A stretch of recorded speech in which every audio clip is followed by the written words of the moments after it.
Assembly Chamber. Sound.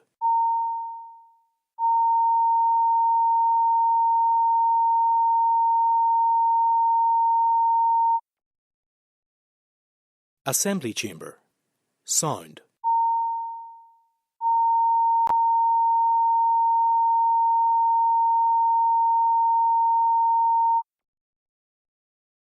Assembly Chamber. Sound.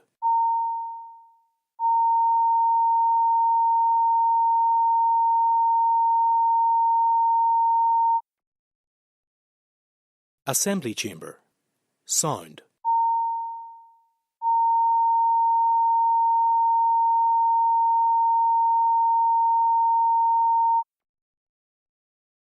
Assembly Chamber. Sound.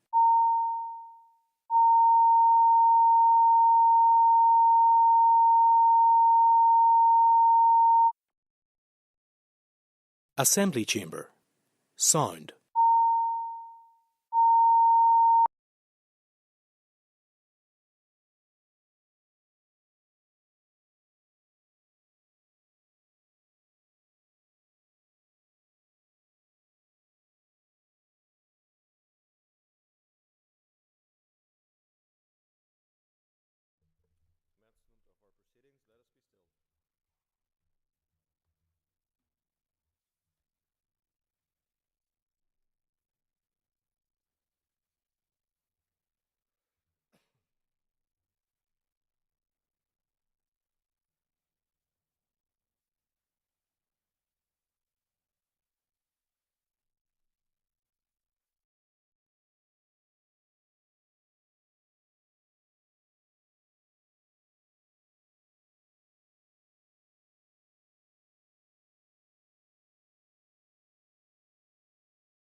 Correspondence from Mrs. Sinead Ennis this morning advising of her resignation as Deputy Chair of the Committee for Justice, and that I have been notified that the nominating officer for Sinn Féin, that Ministerial has been nominated as Deputy Chair of the Committee for Justice, taking effect from today, 28th of May 2024.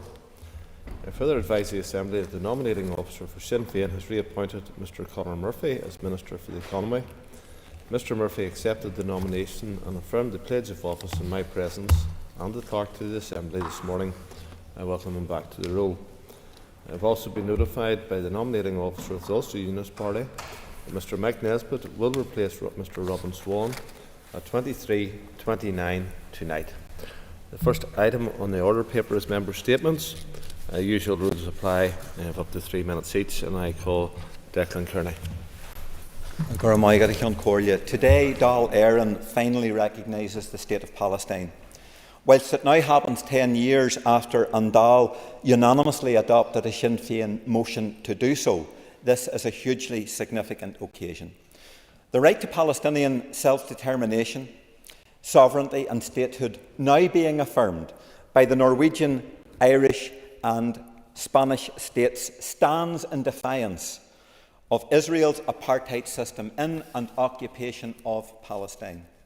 This is also day 235 of Netanyahu's genocidal war in Gaza. On Sunday night, the fireball caused by Israeli missiles fired at tents in Rafah, incinerating over 45 displaced Palestinians alive and decapitating children, was an unparalleled atrocity. It was Israel's latest response to the ICJ order for an end to the slaughter in Gaza and the announcements by Ireland, Spain and Norway. Those Western governments which have refused to stop arming and funding this murder machine are complicit in this massacre. Sunday's atrocity is the action of an administration out of control. It is beyond the pale of humanity. The denial of Palestinian national and human rights, however, are now centre stage. The moral courage of South Africa at the ICJ has been a catalyst for turning world popular opinion. Other states in Europe will now follow Ireland's lead, but more must be done to maximise international pressure. Comprehensive political and economic sanctions must be applied. Arms embargoes must be imposed. International law must be actively enforced against Netanyahu's government. And every citizen, business, community group and public body can play a part by using legitimate boycott and divestment policies against Israel's war economy. Every single opportunity must be used to demand a permanent ceasefire, a complete withdrawal of all Israeli forces from both Gaza and the West Bank, unimpeded humanitarian access into the Gaza Strip, and an end to settler colonial expansions. This Netanyahu government has put itself beyond all accepted international and diplomatic legal norms. It must be totally isolated. Guy Middleton. Thank you, Mr. Speaker. Today I want to address a deeply troubling issue that has once again surfaced on social media. A video showing an appalling attack on an innocent dog in the northwest. The disgusting acts in the video are too graphic to describe. However, sadly, the dog did not survive.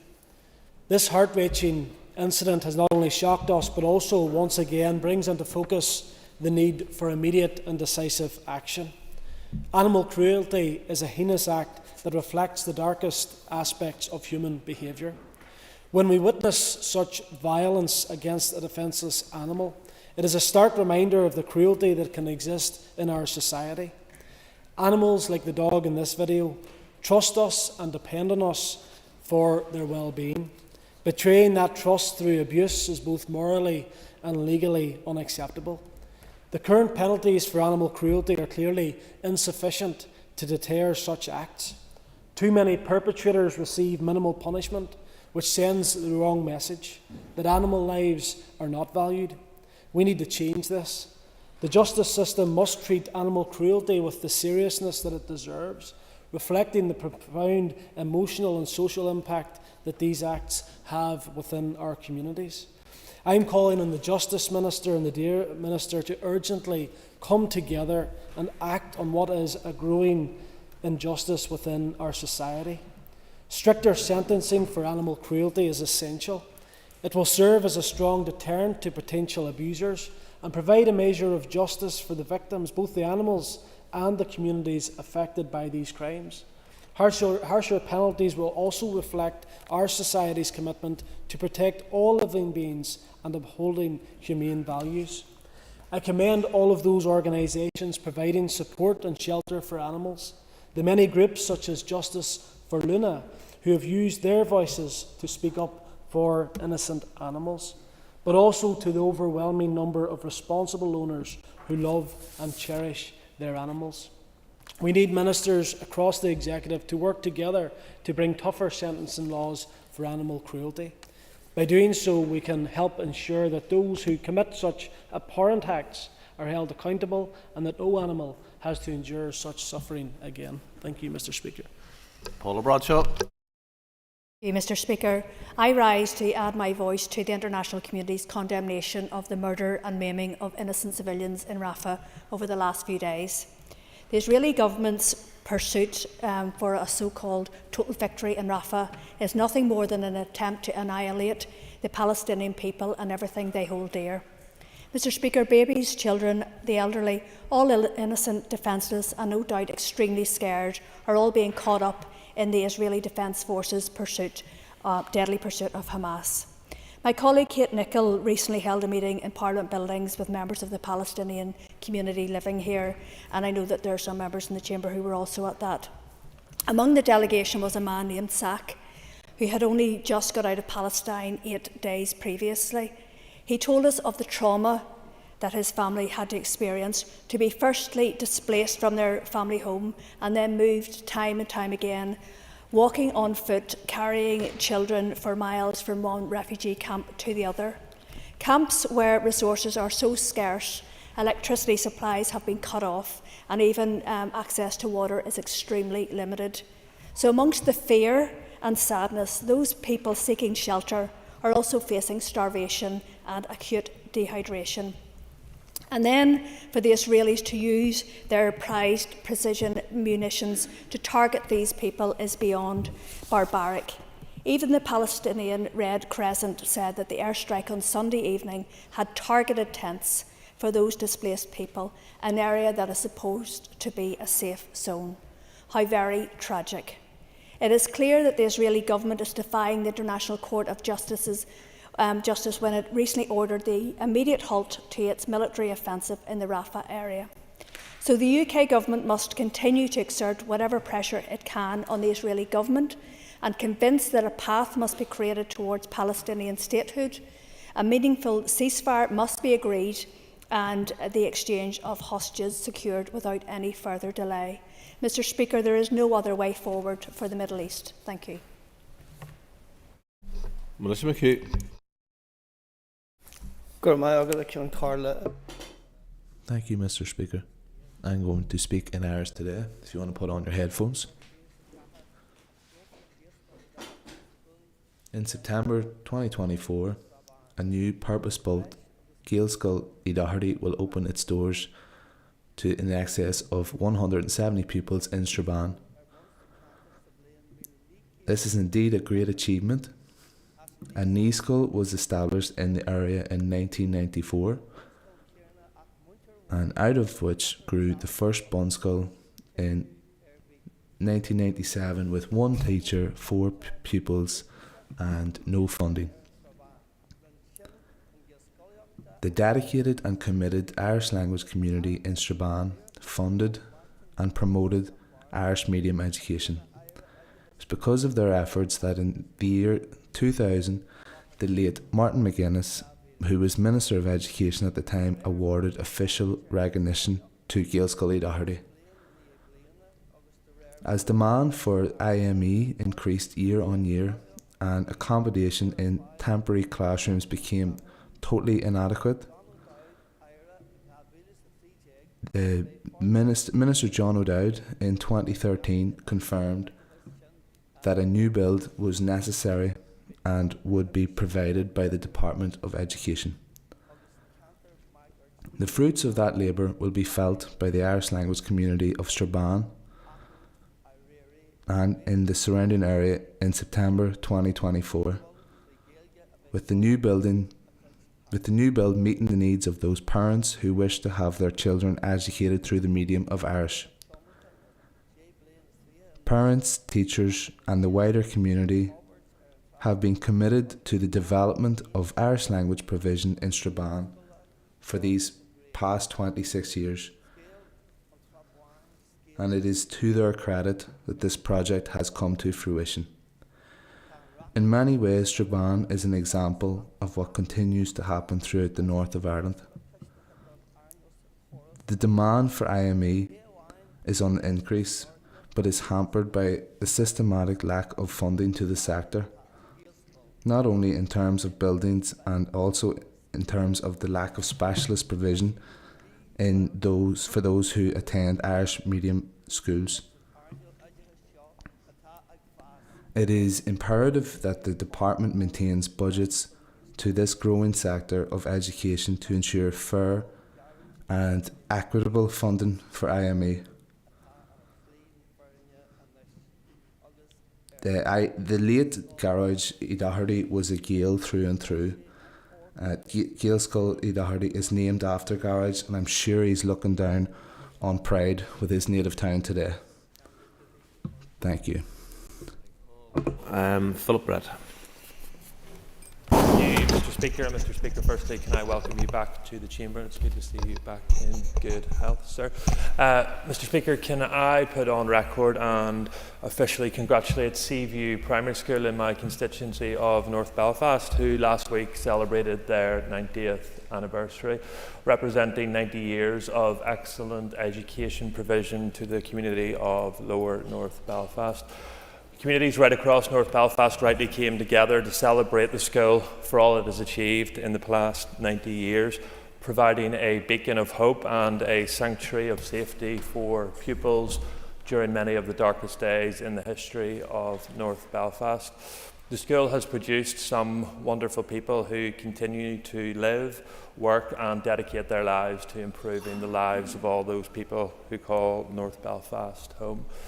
A fitting tribute, Mr. Speaker, for this 90th anniversary would be the advancement of the new build primary school at the site. And I know my colleague, Minister Given, continues to advance those proposals. But for many years, the school has continued to operate in suboptimal conditions, and it is vital that in this 90th year, and to mark this special anniversary, we deliver a school that is fit for purpose and fits the needs of the entire community of North Belfast. Can I take this opportunity to congratulate Mrs. Leatham, the principal, staff, parents and pupils for this wonderful achievement, and we look forward to celebrating an even better anniversary at the new school facilities. Thank you, Mr. Speaker. Speaker, and I'd like to welcome you back, as the previous speaker did, to the chair. I'd also like to associate my remarks, myself, with remarks previously made about the abhorrent, appalling actions of the Netanyahu regime in Rafah over the last few days, and endorse what was said about Palestinian statehood and Ireland recognising it, a huge step forward, but sadly not enough at the minute for innocent people cowering in Gaza.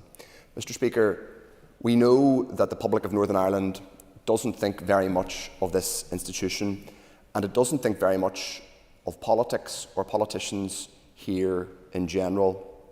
We've been back in this chamber and round the executive table for less than 4 months.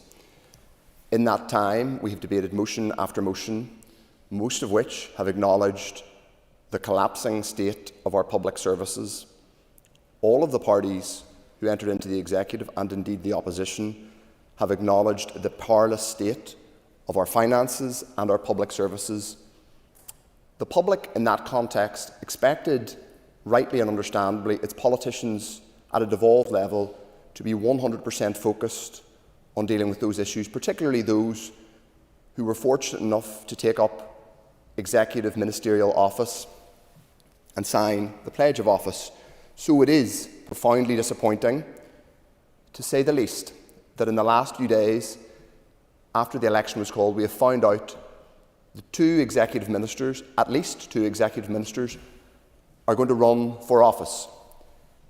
3.5 months into the executive being restored, with our public finances in a state of utter collapse, our public services in ruin, ministers who solemnly took the pledge of office are running to leave office. We wonder why people distrust politics. We wonder why people have contempt for Stormont. Then the Health Minister, with the NHS among the worst health services in Western Europe, resigns, as we found out, at midnight tonight.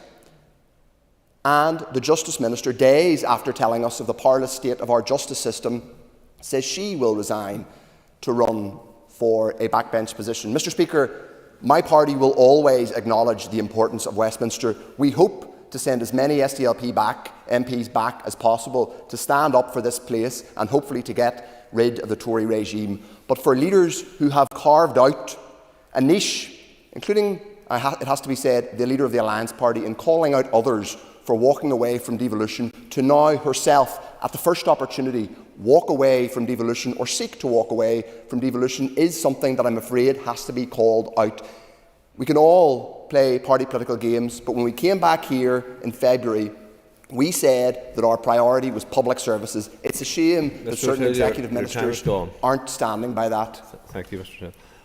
I call Sinead Ennis. Emma Sheeran, Speaker, I raise this morning, I suppose on a somewhat bittersweet note, to congratulate STEPS, a mental health charity in my local area, on their 12th anniversary. STEPS was founded almost 12 years ago, and they're having a celebration at the end of this week to address the epidemic that we have in our local area. At that time, Derbystown was the suicide capital of Mid-Ulster, and the community came together, some concerned families and people who had been affected, to try and, I suppose, break the stigma of suicide, to raise support for those affected by it, for those who had lost loved ones, and to tell people that it was okay not to be okay, and to, I suppose, help people with mental health. Particularly poignant that their 12th anniversary occurs at the end of this week, given that our community has just recently been affected by this tragedy once again, the second in just over 2 months. And I suppose it's an important conversation to have, and it's something that we need to speak about, and to break the stigma of suicide and to support each other. And I congratulate the work of all of those involved in volunteering for STEPS, and the different initiatives that they run between hill walking and yoga and Pilates and the counselling that they provide. But there is still an awful lot for us to do, and it would be remiss of me not to mention, when I stand in this chamber this morning, the incident that we had over the weekend in Cookstown, and to tell the migrant worker population who have made their home in Cookstown and the surrounding areas across Mid-Ulster that we do not tolerate or condone the racist graffiti that we've seen daubed across shop fronts in Cookstown over the weekend, and that the people of Mid-Ulster send their solidarity to all of those who have made their home here, and welcome them and recognise the contribution that they have made. And the negativity that surrounds those sorts of events and the impact that that has on people's mental health, I think can't be ignored, given that the week that it is. So thank you. Well, Jerry Carroll. Speaker, a tragic mistake is what Chief Terrorist Israeli Prime Minister Benjamin Netanyahu called the bombing of a collection of refugee tents in Gaza just a few days ago. This is not true. It's a complete fabrication, once again, from him and Israel. The state has some of the most deadly but precise and sophisticated weaponry in the world. It knew and knows exactly what it's doing. And as the recent revelations have shown from its AI weaponry, it knows exactly how many people are in buildings and tents, and how many Palestinians it will kill with each and every missile and bomb dropped. The Israeli government and the state simply do not care, Mr. Speaker. They do not care when building illegal settlements, stealing the land of Palestinians. They do not care when tens of thousands are killed by their bombs. They are simply collateral to Israel and its backers. To Israel, the Palestinians they kill are nameless, but we know they have names, they have families, they have hopes, they have dreams, they have desires, but all are wiped out in seconds by Israel's deadly bombs. We've heard for months, Mr. Speaker, from butcher Joe Biden, him repeating the lie about beheaded babies, referring to Israeli children. Then we see over the weekend and before actual beheaded and mutilated Palestinian babies. No pictures held up by Joe Biden, von der Leyen, Sunak or Starmer. And once again, to those in power and who fund the murder machine, Palestinian lives don't matter. But they matter, Mr. Speaker, to us in this city and across this island. In response to the recent events, we need to see action taken, urgent and swift action taken. The Israeli ambassador has been recalled by Tel Aviv. Our message is, don't come back, you're not welcome on this island. And Rishi Sunak needs to stop sending weapons, money and aid to Israel, and Keir Starmer needs to grow a spine and commit to that too as well. We need to see the Irish government suspend all trade with Israel as well. We need to see sanctions and sanctions and sanctions on Israel to stop this terror. Despite the actions of Israel, the Palestinian people, Palestine will never die. Thank you. All for it. I too want to wish you well on your return from a spate of illness. This Friday and Saturday, those who will attend Ballymoney show will enjoy a really good show, as will those who will attend Saturday the 15th of June at the Ballymena show. But we all know that in our farming community there are many stresses and strains: isolation of the work, the loneliness, the worry about the crop and the livestock, the risks and dangers on the farm, and the stress about the weather conditions, all have an impactful effect on mental health, not only of the actual farmer who works the land, but also the wider family. And so, Mr. Speaker, I want to raise today, this week, before the Ballymoney show, and raise awareness of the actual issue around mental health in our farming communities. No matter where you are, it will be the same stress and strain. But I worry, Mr. Speaker, about the North Antrim farming community and the impact all of these conditions have on their lives and on their health. And of course we know, Mr. Speaker, that the health service is not in any fit state to help anyone with mental health. And it's so unfortunate that we have a health minister at this time who, instead of looking towards the farming community of North Antrim, is looking towards South Antrim. And whilst we, instead of having a health minister that is prepared to tackle the mental health waiting lists, we have a health minister who is looking towards a Westminster election. That is regrettable, Mr. Speaker. I wish it wasn't so. We need all the help we can get in North Antrim for the farming community, and it's with regret. Thank you. Daniel McCrossen.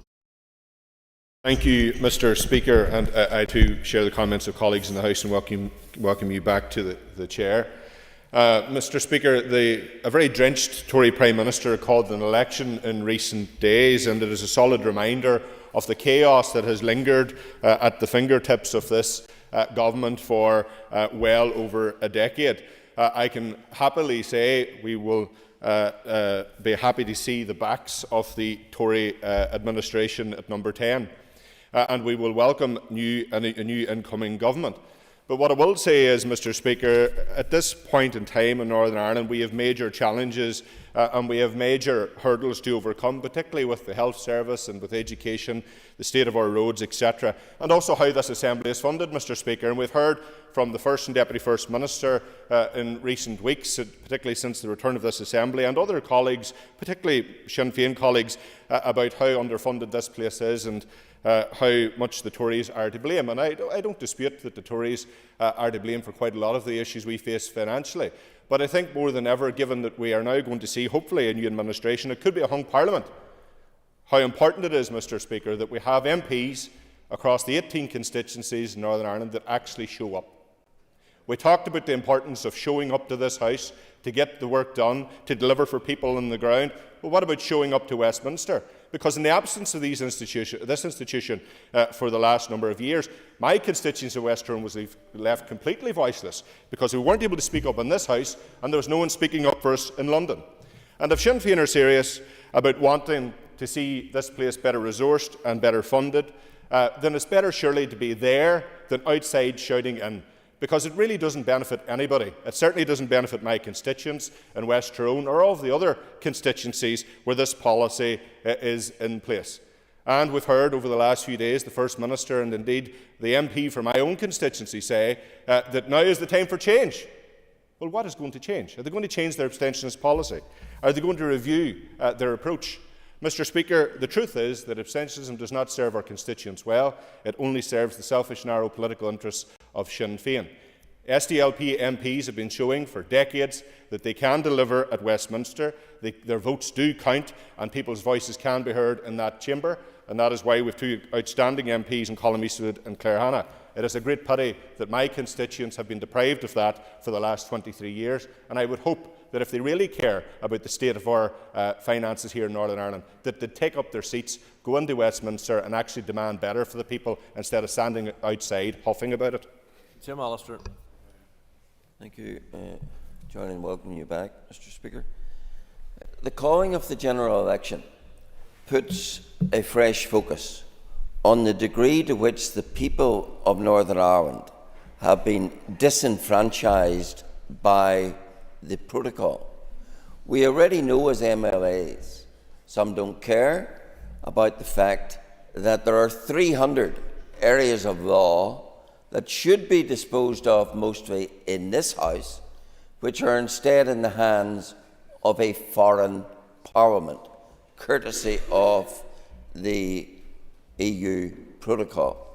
Now we're going to elect a parliament which, amazingly, is proclaimed to be the mother of parliaments, the sovereign parliament of the United Kingdom, and yet it will be unable, as we have seen, to legislate in certain areas for all parts of this United Kingdom. We saw when it passed the Legacy Act, we saw when it passed the Migration Act, and I think we would have seen, if it had got the time to pass the Tobacco and Vaping Act, that none of those acts were capable of applying to Northern Ireland. Why? Because sovereignty over key areas have been surrendered to a foreign parliament and jurisdiction.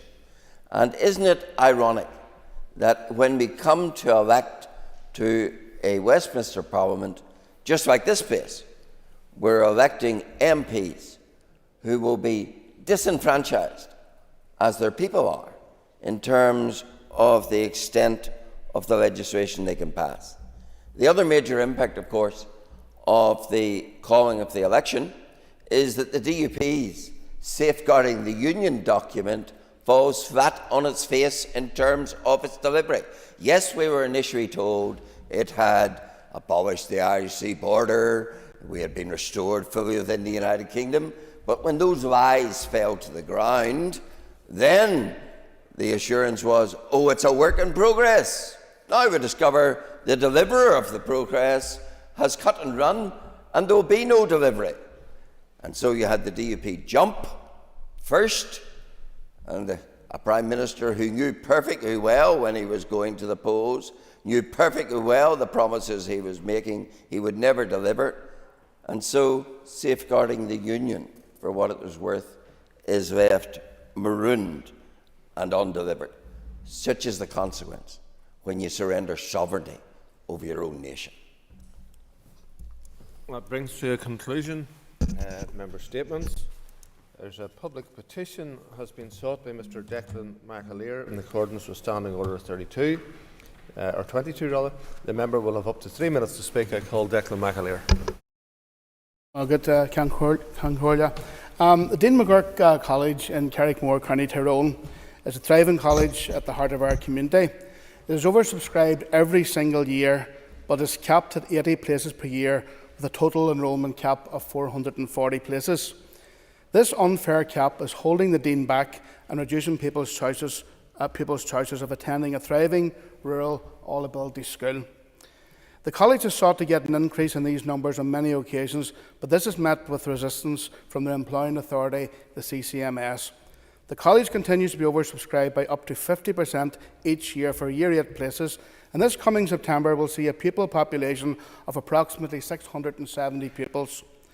The Department of Education did identify Dean Maguirc as a college which has to continually seek temporary variations to enable them to meet demand for places, and its recent pilot exercise gave hope of getting the cap numbers increased to 100 per year and 600 overall, which would be more indicative of the present numbers. The college did not get their places increased through this normalisation process, which was disappointing, especially given that 21 other schools have been given the go-ahead to increase their enrolment cap.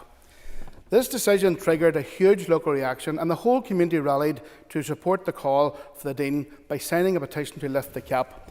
A huge 7,000 people have signed this petition, and I have it here with me today. this petition over the past number of weeks, and what was a huge vote of confidence in Dean Maguirc.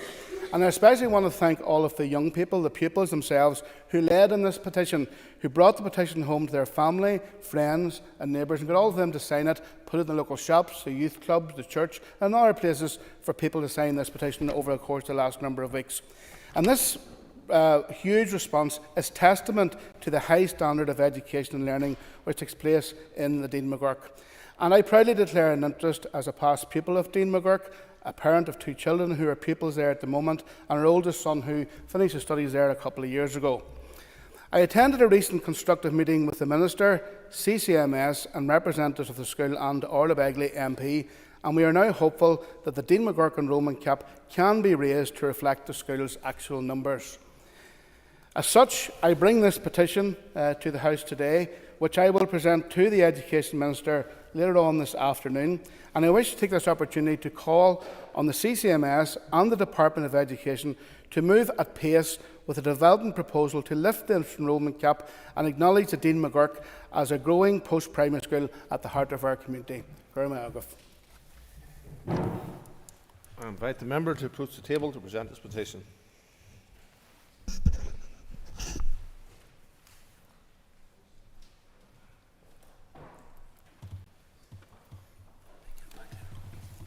Thank you. I will forward this petition to the Minister for Education and send a copy to the committee. The next item of business is a motion the SDLP and committee membership. Clerk, please read the motion. That Mr Patsy McGlowan replace Ms Cara Hunter as a member of the Business Committee, that Ms Cara Hunter replace Mr Matthew O'Toole as a member of the Committee on Procedures, and that Mr Matthew O'Toole replace Ms Cara Hunter as a member of the Assembly and Executive Review Committee. Thank you. I call Colin Maguirc to move the motion. Thank you very much, Mr Speaker, and welcome back. And I propose the motion. The motion has been moved. All those in favour say aye. Contrary, if any, no. Thank you. The ayes have it. The ayes have it. The next item of business is a motion to approve a statutory rule. I'll ask the clerk to read the motion. That the draft Period Products Department for Infrastructure Specified Public Service Bodies Regulations Northern Ireland 2024 be approved. Thank you. I call the Minister for Infrastructure to move the motion. I beg to move. Thank you. The Business Committee has agreed there should be no time limit in this debate, and I call the Minister to open the debate on the motion. I'm pleased to bring the statutory rule to the Assembly for approval. The Period Products Department for Infrastructure Specified Public Service Bodies Regulation (ANI) will be made under powers conferred by the Period Products Free Provision Act (NI) 2022. The regulations were laid before the Assembly on the 24th of April 2024 and are subject to the draft affirmative resolution procedure. The purpose, which is the purpose of our debate today, they will come into operation if approved by the Assembly. Members will be aware that the Act, which creates a legal right of free access to period products across the North, came about as a result of the Private Members Bill brought forward by former MLA Pat Catney from the SDLP. I commend the vision and drive he and fellow MLAs brought to this debate and brought to bring forward this legislation.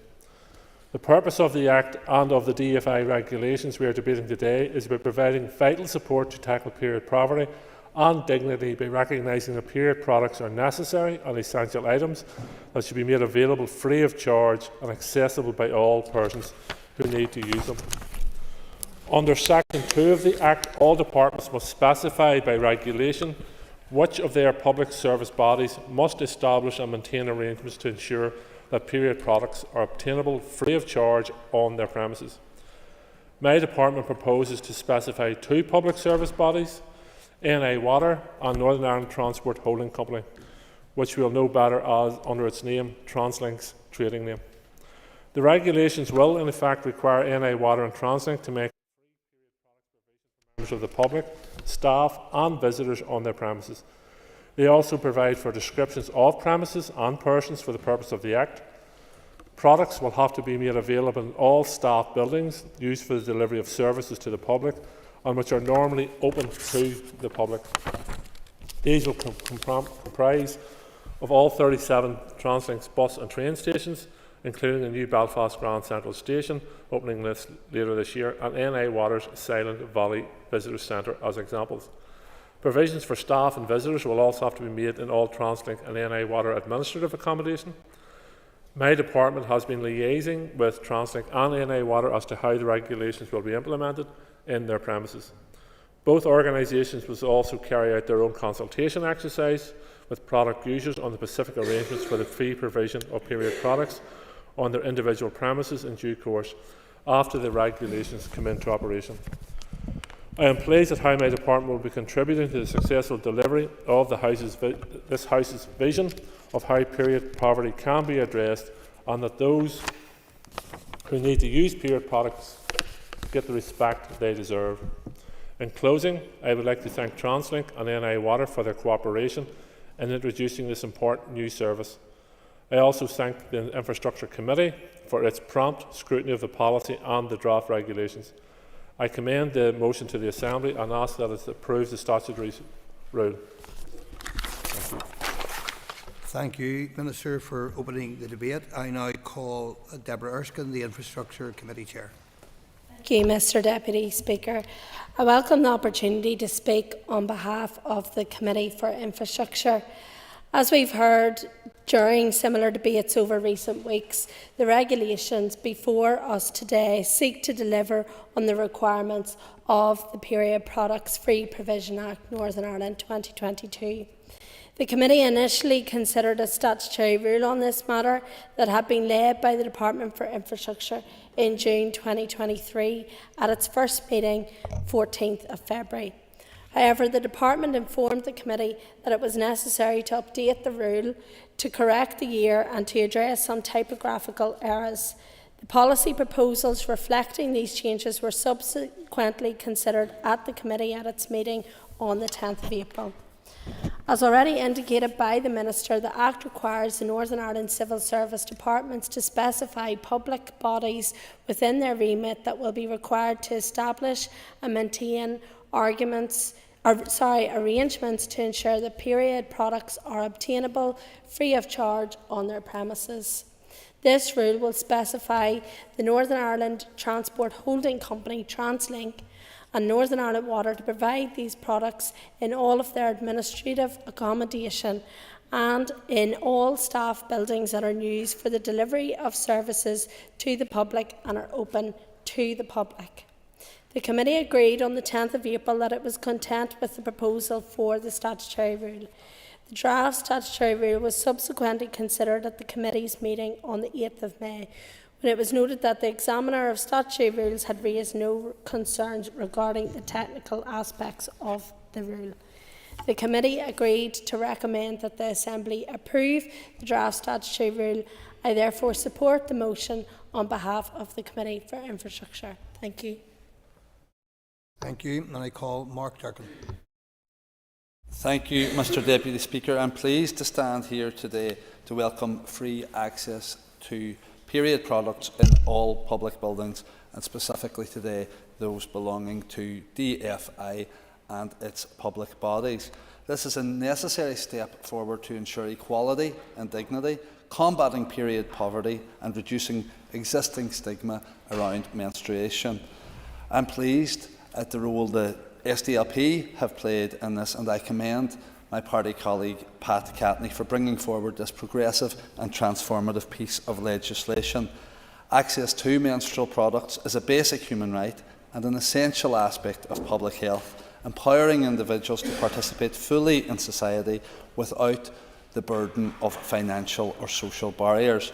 This is a shining example, Mr Deputy Speaker, of what can be achieved when this place does work, when politicians, parties and dedicated campaign groups like Menstruation Matters work together for the betterment of lives and society. The Executive must focus on social justice-driven policy and delivery that eliminates barriers for marginalised groups. DFI, as the Minister has outlined, and through its bodies, Northern Ireland Water and in particular TransLink, do own a healthy suite of public buildings, be they and administrative accommodation as well. There's a lot of footfall, particularly in our train stations, bus depots or transport hubs, I suppose, as they're all seem to be called now. I don't just wonder, when he's responding, could the Minister maybe elaborate, had any consideration been given to how provision might be made on fleet, also particularly trains or only trains? I suppose it wouldn't really apply so much to buses, but welcome this very positive step today. Thank you. Thank you. I call Cathal Boylan. Thank you, Mr. Deputy Speaker. I welcome the motion on the progressive and positive change it represents. The aim of the policy is to ensure that period products are available free of charge on the premises of the specified public service bodies within the remit of the Department for Infrastructure. This regulation will replace the 2023 regulations due to technical reasons. According to research by Plan International UK, 1 in 7 have struggled to afford sanitary products. That should simply not be the case. We are committed to tackling period poverty and bringing about positive social change. This motion on the Period Products Act aims to remove financial barriers to accessing period products. Such essential items should be free and accessible, not place stress and burden on those who need them. I welcome this positive change, and we are committed to improving lives and helping people, families and communities. I now call Peter McReynolds. Deputy Speaker, and I'll keep my remarks brief, but it is with no doubt that I welcome the introduction of these regulations from an infrastructure perspective. And I remember my colleague Sean Mulholland leading the charge on this while we were councillors together in Belfast, alongside Katrina MacDonald from the Homeless Period Belfast. Equitable access to period products in public spaces is long overdue, and I give thanks to former MLA Pat Catney for bringing this much needed legislation forward in the Assembly. It will go some way to relieve period poverty, tackle the taboo around periods, and ensure that women and girls will not have to go without basic sanitary provision in 2024. Period products are essential items. It's time we started treating them as such, and today's changes will go some way in achieving that. Thank you.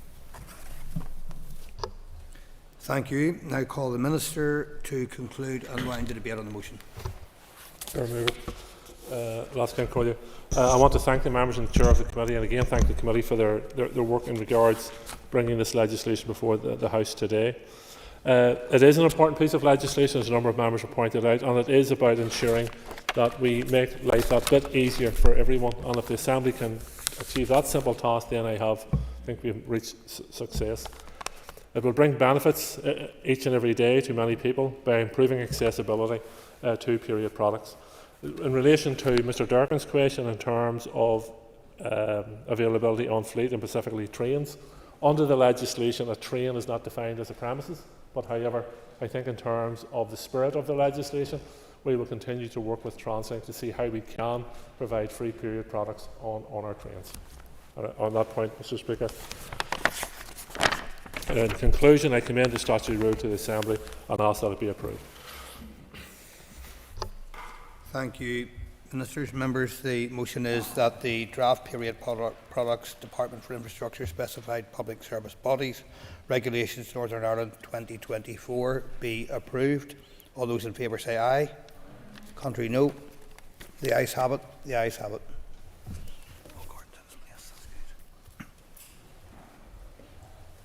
Members, the next item of business is a motion to approve a statutory rule. I will ask the clerk to read the motion.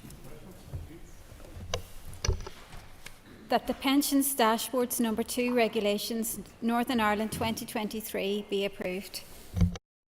Thank you. And I call the Minister for Communities to move the motion. Minister. I beg to move. Mr Deputy Speaker, this rule is the current Thank you. The Business Committee has agreed that there should be no time limit on this debate, and I call the Minister to open the debate on the motion. Minister. Thank you, Mr Deputy Speaker. This rule is the current replacement of the original regulations which came into operation on the 12th of December 2022. As the regulations require the approval of the Assembly, they have been revoked and replaced on a couple of occasions, otherwise they would have expired at the end of the 6-month period from the date they came into operation. The rule provides the framework within which pensions dashboards will operate. Pensions Dashboard Services are an electronic communication service which will allow individuals to see their pensions information, including the state pension, in one place online. One of the impacts of changing work patterns and automatic enrolment is that there has been an increase in the number of people with multiple pension pots, and with the passage of time they can lose track of one or more of their pensions. These regulations introduce requirements that will bring the Pensions Dashboard Services into operation. The aim is to make it easier for people to access their pensions information, which will help to improve individuals' awareness and understanding of their pension and estimated retirement income. Organisations that wish to provide a Pensions Dashboard service will have their Pensions Dashboard service exist alongside the Pensions Dashboard service that is to be provided by the Money and Pensions Service. These regulations introduce provisions which providers of dashboard services are required to abide by to be considered a qualifying Pensions Dashboard service. Providers must also have permission from the FCA to operate in that capacity. The regulations require relevant occupational pension schemes to connect to the dashboard's ecosystem and to be ready to respond to data requests by the connection deadline of the 31st of October 2026 and in the correct data format. They also set out the requirement for organisations wishing to provide a Pensions Dashboard service. They will help to ensure that Pensions Dashboard services can be introduced safely and within a reasonable time frame. The delivery of pensions dashboards need to be both timely and operationally manageable. Pensions Dashboard guidance on the staged timetable for relevant occupational pension schemes to connect to the Pension Dashboard ecosystem by the 31st of October 2026 is available on my department's website. By prioritising the largest pension schemes for connections to the Money and Pension Service architecture before smaller schemes, the aim is for a comprehensive dashboard service to be available to the public at the earliest opportunity, whilst also ensuring the requirements are achievable for the pensions industry. The regulations provide that qualifying pensions dashboard services are to be made available to the general public from the dashboard's available point. This will be the date specified in a notice issued in accordance with the regulations. The regulations also set out the various requirements which pensions dashboard services and the providers of these services will need to meet and continue to meet to be qualifying pensions dashboard services. For example, the requirements will include adherence to standards set by the Money and Pensions Service. Failure to comply with certain standards will result in a qualifying pensions dashboard service being disconnected from the dashboard's ecosystem. The regulations set out the requirements imposed on trustees or managers of relevant occupational pension systems. For example, they outline how schemes must cooperate with and connect to the Money and Pension Service architecture to fulfil their duties in relation to matching an individual with their data. The regulations also set out what schemes must do to provide an individual with their pensions information when requested. Dashboards will present individuals with relatively high-level pension information. It will not be possible to transact, for example, transfer or consolidate through the digital architecture. On receiving an individual's request to find their pensions information from the dashboard's digital architecture, schemes must provide administrative data to the individual. This includes basic information about the pension, including how an individual can contact their scheme. The individual will then see information about the value of their pension, both as an accrued value and as an illustration of a projected retirement income.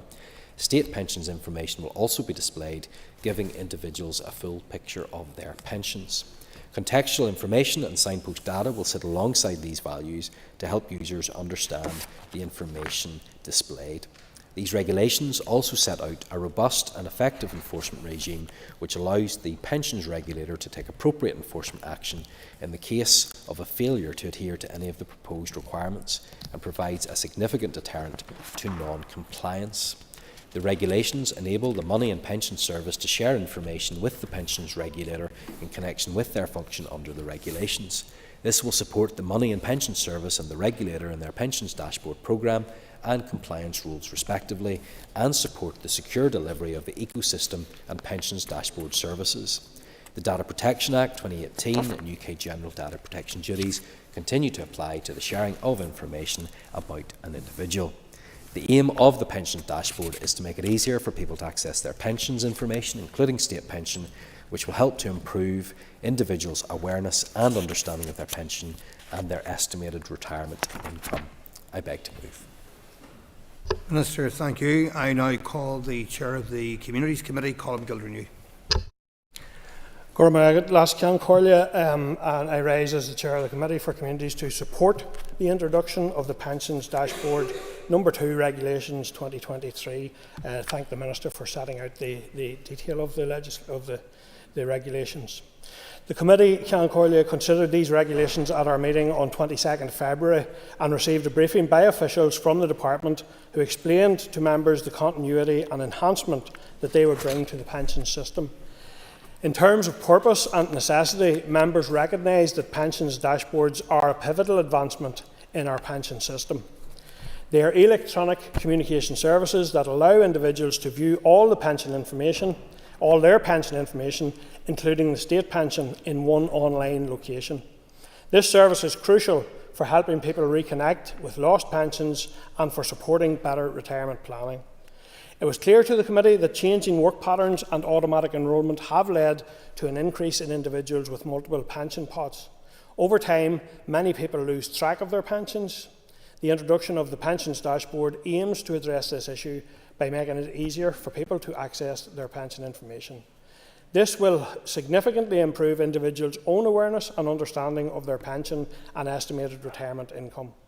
In terms of the key provisions, the regulations will require all occupational pension schemes within scope to connect to the pensions dashboards by the deadline of 31st of October 2026.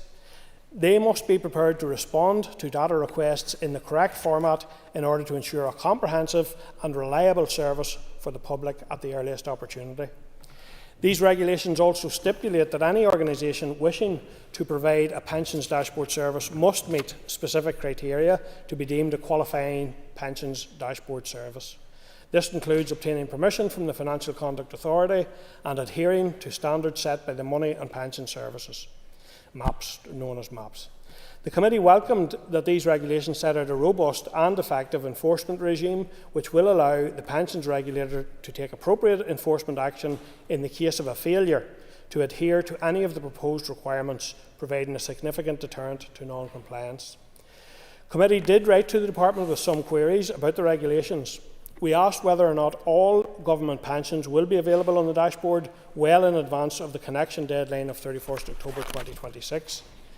Members were pleased to note that the state pension will be one of the first to connect to pensions dashboards and that guidance will be published setting out a staged timetable for connection. The Committee also asked if work could be done in relation to people who may work in the EU but reside here in the North to ensure that their pension schemes will also be accessible on the dashboards. However, we were informed that there are currently no plans to incorporate pensions based outside here or Britain.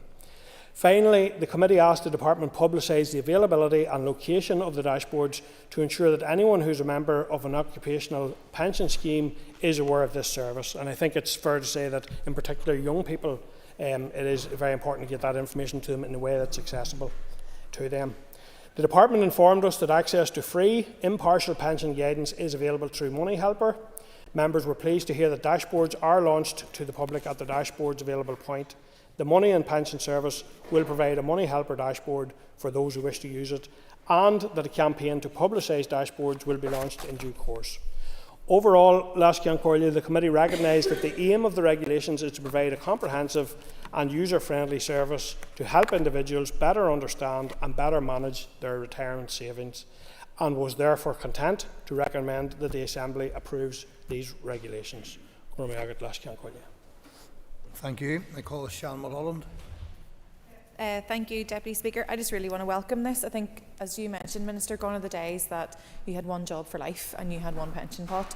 This is something that has to be welcomed, particularly as we look to potentially lowering the age of auto enrolment into pensions, and as we look to a need for better retirement planning. I think the aspect of demystifying pensions will be really important in this piece of work with this dashboard, that it isn't just an intangible concept that you send money over every month and it goes into this pot of money. If you can actually access somewhere that you can easily see it.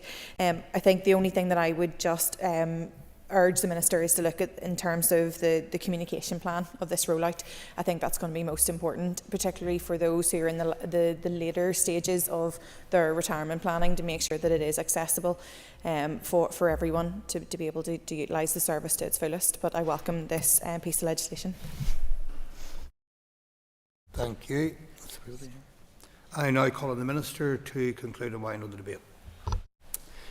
Thank you very much, Mr Deputy Speaker, and can I thank the committee for the support they have shown in the passage of these regulations, and to the Chair and the member for Northampton, Ms Mulholland, for their comments as well.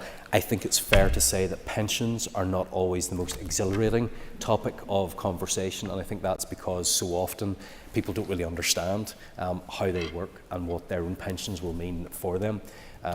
The member, Ms Mulholland, was right to highlight the fact that many people do not stay in a job for life anymore. Many people will have various different pension pots, and that's the case for many in here today.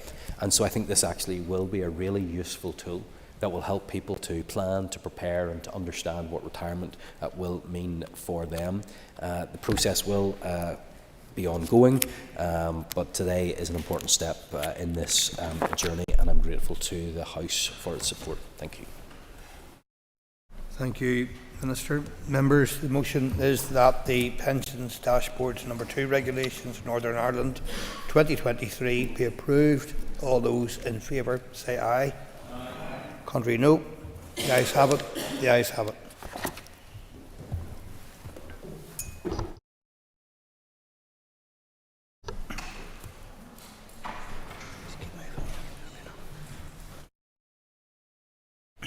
Members, the next item of business is a motion to approve a statutory rule. I will ask the Clerk to read the motion.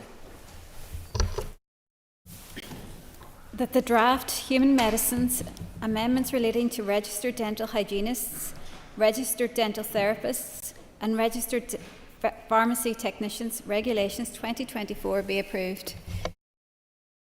Thank you. And I call the Minister of Health to move the motion.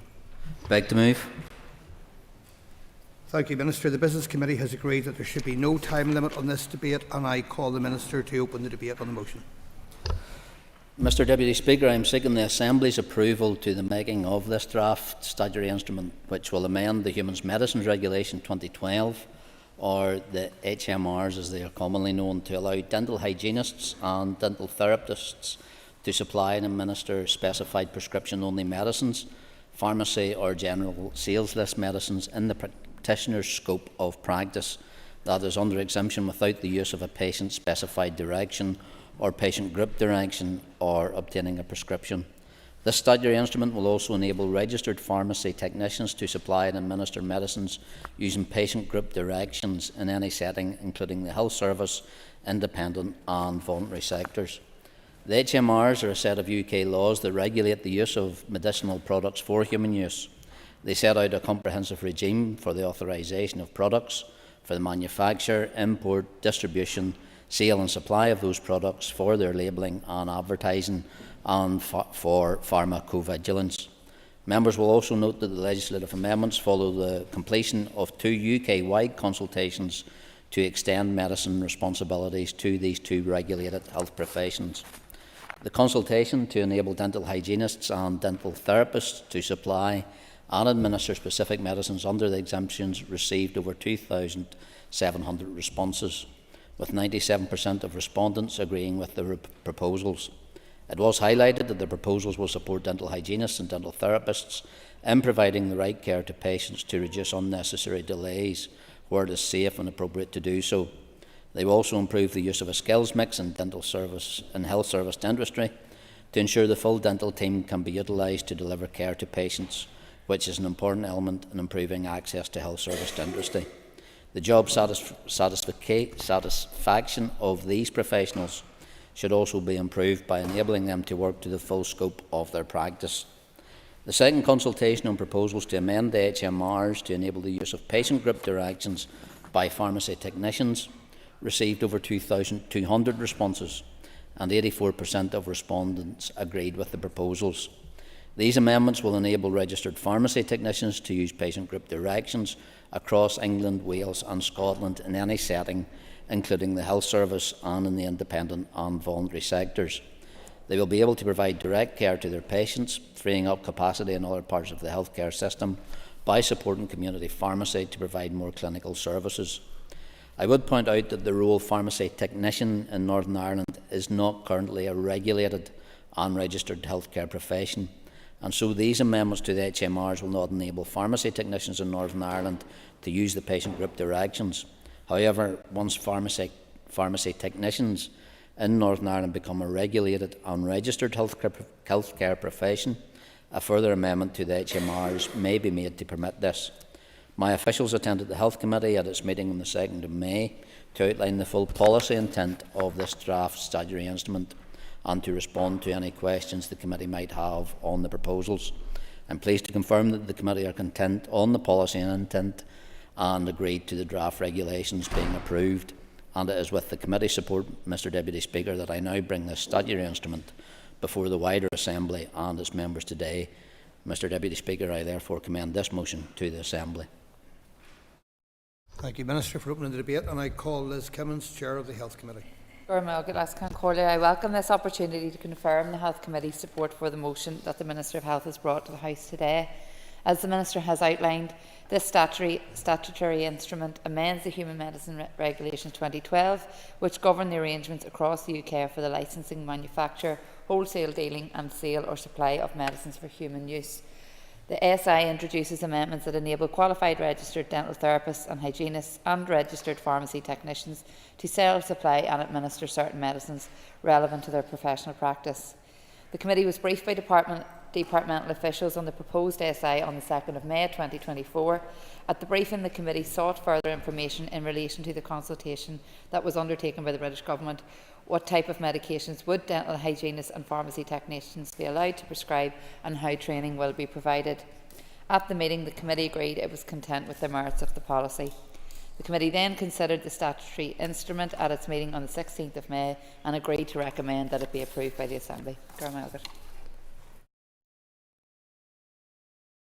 Thank you. I now call the Minister to conclude and wind up on the debate on the motion. Thank you, Mr Deputy Speaker. I also thank the Chair of the Health Committee and its members for their contribution, and I firmly believe the introduction of these legislative provisions will benefit patients, the profession and the wider health service from the perspective that they share a common goal or aim they will make it more convenient for all UK patients to get the medicines they need at the time and place when they need them. They will reduce the need for appointments with additional health professionals just to receive the medicines needed, which often results in unnecessary delays to the start of treatment. Mr Deputy Speaker, I therefore commend the motion on these regulations to the Assembly. Mr Deputy Speaker, just before I finish, this may be the last occasion that I get to address this Assembly as Health Minister. So can I take this opportunity to thank members for the support that they have given me in this role, to both chairs of the Health Committee during my tenure, to the officers and officials of this House, and to the department officials who have supported me in this role. But most of all, Mr Deputy Speaker, I want to take this opportunity to thank those members of the healthcare profession, no matter where they worked across Northern Ireland or in which role they found themselves, for the work and dedication that they gave the people of Northern Ireland throughout challenging times just during the pandemic, and especially in the last few months. And thank you, Deputy Speaker, for allowing me the opportunity to make those few personal comments. But in closing, I therefore commend this motion of these regulations to the Assembly. Minister, thank you. Members, the motion is that the draft human medicines amendments relating to registered dental hygienists, registered dental therapists and registered pharmacy technicians regulations 2024 be approved. All those in favour say aye. Contrary, no. The ayes have it. The ayes have it. Members, just take your ease for a moment.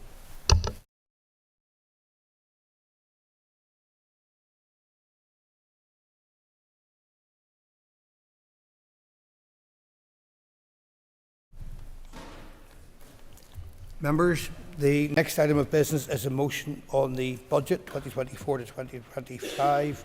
Clerk, please read the motion.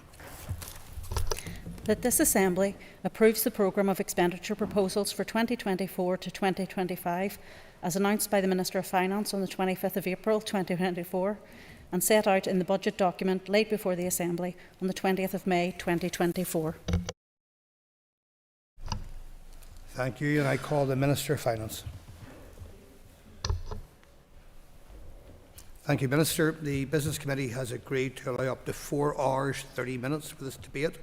The Minister will have up to 60 minutes to allocate at her discretion between proposing and winding. A member of the opposition will be called first and will have 10 minutes to speak. A representative of the Finance Committee will be called second and will have 10 minutes to speak. Members, all other speakers will have 7 minutes. I call the Minister to open the debate on the motion. Minister. The restoration of the Executive on the 3rd of February meant there was an exceptionally tight time frame in which to develop this budget. Despite the financial package that accompanied restoration, it was always clear this was going to be an incredibly challenging budget. The time frame for this budget process did not allow for the full level of engagement I would have wanted. My strong preference would be to have published a draft budget and put it out for a 12-week full consultation. The results of this consultation would then have informed the Executive's decisions on its final budget. Unfortunately, this wasn't an option. There was simply not enough time to do this. However, this is the approach I intend to take going forward. One-year budgets do not create the circumstances and conditions to strategically plan the delivery of public services. To deliver the necessary change in how our services are funded and operated, we need multi-year budgets. This was not possible, though, as this was the last year of the current spending review period. Ideally, a Finance Minister would be presenting a budget to this Assembly before the start of the financial year on the 1st of April. From a practical perspective, it was imperative ministers were given time to consider their department's priorities and financial position before considering budget proposals. To allow for this, the Executive, after discussion, agreed a short extension to the end of April for agreement of a budget. That target was achieved by the Executive, with the budget being agreed on the 25th of April. It wasn't easy and everyone around the table had to compromise, but it paved the way for this important debate before summer recess. Of course, time was not the only challenge the Executive faced in setting this budget. As it has been widely publicised, demand far outstripped the funding available, many times over. For every pound we had to allocate for day-to-day spending for public services, we had 3 times as many demands. Similarly, for every £1 available to spend on capital, including money for hospitals, schools and roads, we had 1.5 times as many demands. With increased demands on services and rising costs, the Executive simply does not have the budget to do everything it wishes to be able to do to provide the public services people expect and deserve. There are many in this chamber who can tell Executive Ministers where to spend money. However, they rarely provide a proposition outlining where they would take the money from to make this happen. Simply put, additional funding for one area means less funding for another. As Finance Minister, I have tried to build consensus and focus on what we can do together, and I will continue to work with all ministers in the Executive to meet the challenges we face. Articulating problems is very easy. However, working together to address them is what we were elected to do. I will keep working in partnership with all ministers in the Executive to meet the challenges we face and to continue to make the case for better funding for public services. For over a decade, the austerity agenda of the Tories has devastated public services, and that is not something that will be corrected or fixed simply by being funded at a level of relative need. What we need is more funding for public services. That is something the Executive is united on, and I will continue to fight for that. I will take that fight to whoever is elected as the next British Government, that our public services need additional investment to deliver for those who rely on them, for people on waiting lists, to make childcare more affordable, to invest in special educational needs, and for much-needed investment on our schools, hospitals, roads and environment. I will have the backs of our hard-working public sector workers and work to deliver for all our citizens. I have established and developed relationships with Treasury, and they are acutely aware of our position and our determination to ensure the best possible outcome for the Executive. Last Tuesday, I signed an interim fiscal framework with the Chief Secretary to the Treasury, which secured a number of concessions. A joint Exchequer Committee has been established, which reflects arrangements in Scotland and Wales and is an important step towards agreeing a final fiscal framework. A commitment to review the Executive's funding approach before the 26-27 budget was agreed, and importantly, this recognises that the Executive will continue to plan on the basis it will be funded at or above the 124% level of relative need in future financial years. This means concerns over falling off a cliff edge once the financial package ends in 25-26 can be tempered. The interim fiscal framework will also see the 24% needs-based factor applied to new Barnett consequentials from the time the Executive was restored, rather than from the beginning of the 2024-25 financial year. This means an additional £24 million for the Executive from the spring budget announcement alone, which will be available in June monitoring. And some might say £24 million is a drop in the ocean given the scale of the pressures we face, but we are operating in a system where every pound matters. The needs-based factor will also apply even if the financial package brings the Executive's funding level above the level of relative need. This means additional funding will be available from any Barnett consequentials in 24-25 and 25-26. I am planning to bring recommendations on the June monitoring round to the Executive at the end of June. Although I cannot provide certainty until the Westminster main estimate process concludes, it is likely there will be significant additional funding provided to the Executive through this process. I had expected, I will come back to you. I had expected, in fact, I was told that the Westminster main estimates would be introduced before June monitoring, thereby providing certainty on the funding available. However, as per, the Tories prioritise their own self-interest in calling a general election, which has prevented that. We did have initial indications from Treasury on the funding that was to be provided, and while there is of course the potential that an incoming government will make different decisions, I feel it is important that the additional funding is provided to departments at an early stage to give them the ability to plan and make decisions. Therefore, the June monitoring round will proceed to the intended timescale, and assumptions will be made on the funding available based on previous Treasury indications. I am aware that some believe that this budget should be delayed to allow these additional allocations to be included. However, Assembly approval of this budget cannot be delayed. Not only is such an approach not permitted under Section 64 of the 1998 Act, it also carries real risks. Risk of overspends as departments would be delayed in taking decisions to live within allocations, and worse still, perhaps leading to decisions being made later in the year and having harsher impacts on citizens. Any delay in agreeing a budget would have a corresponding impact on the budget bill and main estimates. The 65% vote on account was based on royal assent being obtained in September.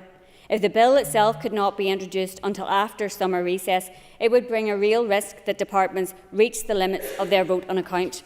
I cannot contemplate a situation where departments could be unable to access cash to deliver services, and I would caution those minded to do that to think through the consequences of their actions. If a balanced budget is not agreed, the write-off of £559 million provided in the financial package is potentially at risk. Repayment of such an amount would severely impact on our budget for 25-26. Therefore, we simply cannot delay Assembly approval. Work on a programme for government is ongoing, but this budget does reflect the views and priorities of the Executive. For example, in setting aside £25 million to support a childcare strategy, affordable and accessible childcare is a priority for the Executive, and despite the challenging context, it was important it was reflected in the budget. Of the funding available for allocation to general pressures, over 90% went to 3 departments: health, education and justice. Indeed, the Executive demonstrated its commitment to health by allocating it over half of the overall resource DEL available. This sees the health baseline funding increase by £1.6 billion over the 3-year period of the spending review. Public sector workers deserve to be paid fairly for their dedication and the services they deliver for citizens on a daily basis. The Executive recognised this priority, by agreeing a final budget position for 23-24 to allow pay negotiations to begin within 2 weeks of restoration. The Executive continues to recognise pay as a priority. Following the approach I set out to my Executive colleagues in order to allow pay to be settled more quickly in recent years, my department will now be writing to departments to formally communicate that public sector pay policy. Given the ongoing budgetary constraints, this policy will maintain that 24-25 pay awards must be affordable within each department's budget settlement. It is also clear the principle of fairness must apply to all workers. Consideration must be given to how awards can be targeted to address low pay and the payment of the real living wage. This budget also provides for some £2.1 billion of capital expenditure by departments, including funding for previous Executive commitments such as flagship projects and city and growth deals. Now Ministers have their funding envelopes, it is for them to prioritise spending. This will undoubtedly mean difficult decisions for all departments. In line with previous Equality Commission advice, the Executive was provided with the departmental assessments of the potential equality impacts of departments living within the baseline and for bids if met in considering Budget 24-25. It is now for departments to carry out equality impact screening and/or assessments in line with their equality schemes. The outcomes of these screenings and assessments should assist Ministers with their choices. It is my intention to bring the results of these screening and assessments to the Executive as part of the October monitoring round. This will allow the Executive to give due regard to Section 75 duties by considering whether any changes to funding allocations are required. Despite the challenges the Executive faced in delivering Budget 24-25, it provides certainty for departments to allow them to plan and to maintain the delivery of public services, to support local businesses and workers and families. I commend this budget to the Assembly. Minister, thank you for opening the debate. I now call Matthew O'Toole, Leader of the Opposition. Thank you, Mr. Deputy Speaker. Can I, before I begin my remarks, thank my Deputy Chair in the Finance Committee, who is going to step into the breach, because I have two statutory rules to perform today, and it would have been difficult to do both and do full justice to both in terms of my role as Leader of the Opposition. So thank you to the Deputy Chair for doing that. Mr. Deputy Speaker, it's good news that we finally have a budget to debate. Here it is, the 24-25 budget, and this is the first time in 2 or 3 years that we have had a budget to debate and vote on. And it happens in unique circumstances, because not just were the institutions restored 3.5 months ago, we have a UK general election in which 2 members of the Executive formed just a few months ago to restore devolution and to rescue our collapsed public services. 2 ministers have already indicated that they will step down. At the core of government is taking responsibility. And it is frustrating to the people of Northern Ireland that those of us who were elected to take responsibility and then were trusted with ministerial office have already indicated that they are going to step down, or they wish to step down, should they be successful. We have passed budget bills and supply resolutions, which are simply legal authorisations of spending.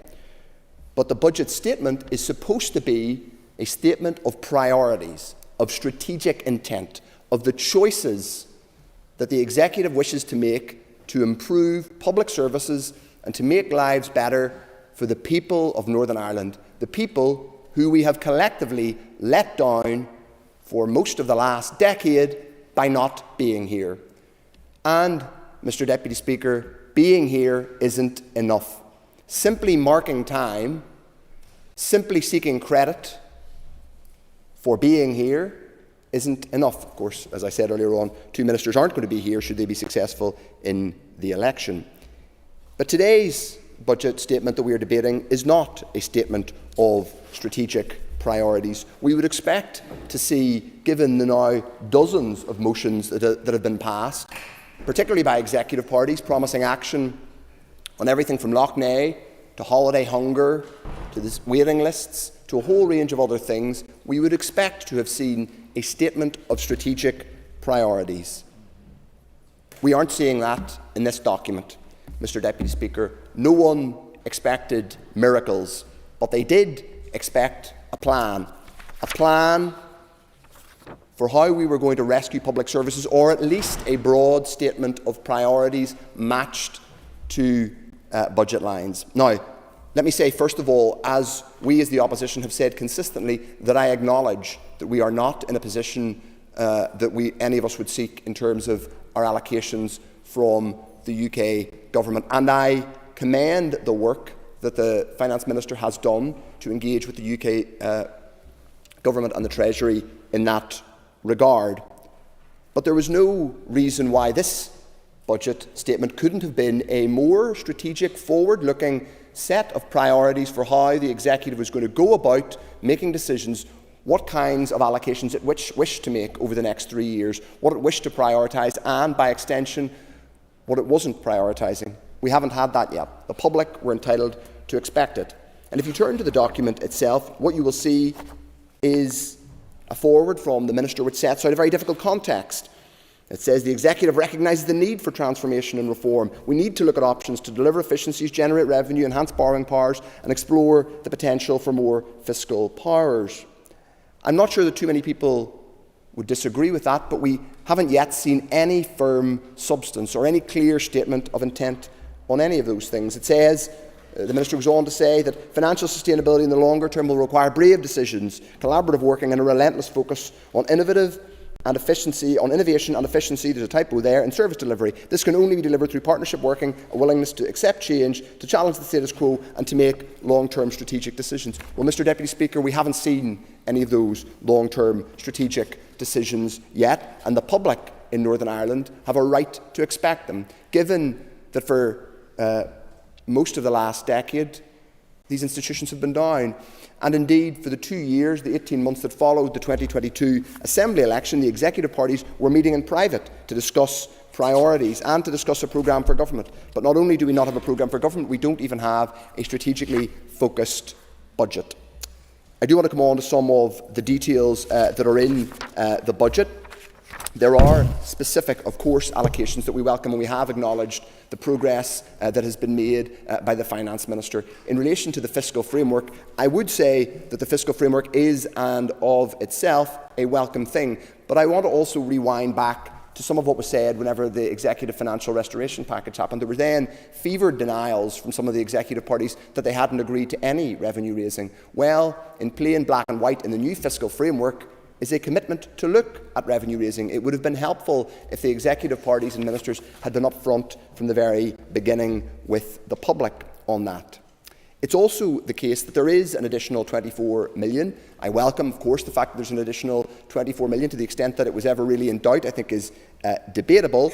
But I also welcome the fact that the Minister has said, and I do want to be constructive in acknowledging this, that she will allocate in June monitoring the money that has been indicated from the UK government. But I do want to challenge the Minister to commit that if there is a new UK government which produces in the months ahead a comprehensive spending review, that she will come back as soon as possible to this chamber with a multi-year budget, and that it would be aligned to the programme for government that we have been promised by the First and Deputy First Minister.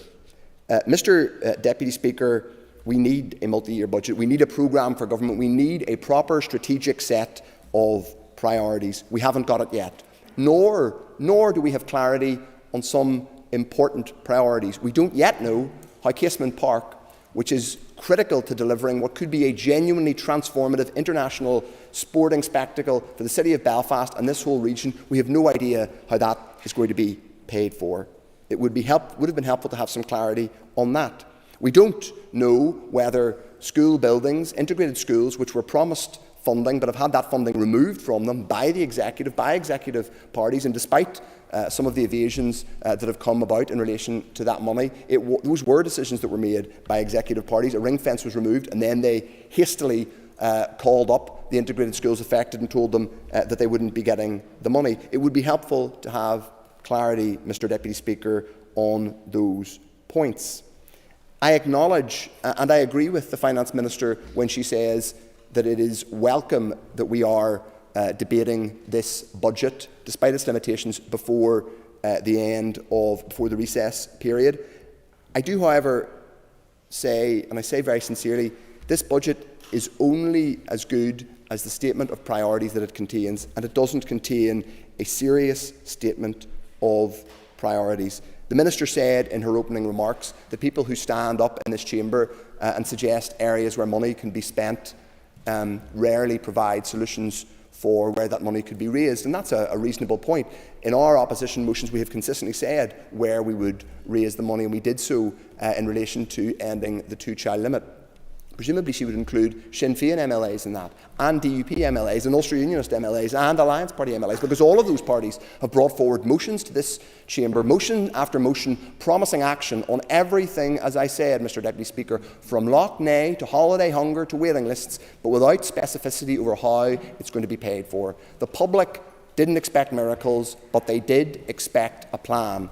This budget is not a plan.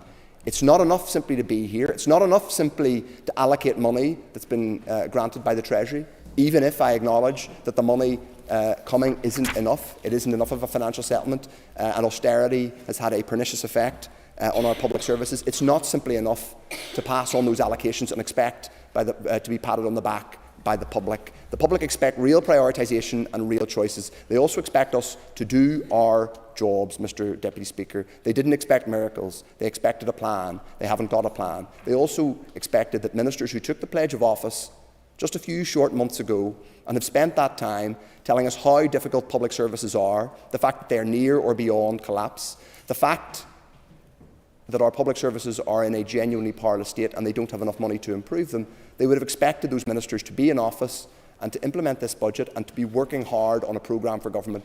Instead, at the last count, more than 10 or 20% of the executive is scurrying off to run for election. That, I'm afraid, is the wrong priority. Those priorities are the wrong ones. We should be setting priorities and delivering them for the people of Northern Ireland. I'm afraid this budget doesn't do it. The opposition will be voting against it. I now call Diane Forsyth, Deputy Chair of the Finance Committee. Thank you, Mr Deputy Speaker. Mr Deputy Speaker, I thank the Minister for her comments, and I'm pleased to speak on behalf of the Finance Committee. As members will be aware, the Finance Committee not only scrutinises the Department of Finance's budget, it takes a strategic view of the budget as a whole, and where and when possible supports the other statutory committees in their scrutiny. In the short time available to it, the committee has undertaken an engagement exercise scrutinising this draft executive budget. The committee's report was published last Friday and members received a link to it. We are grateful to the officials, academics and stakeholders who provided the evidence on which the report is based.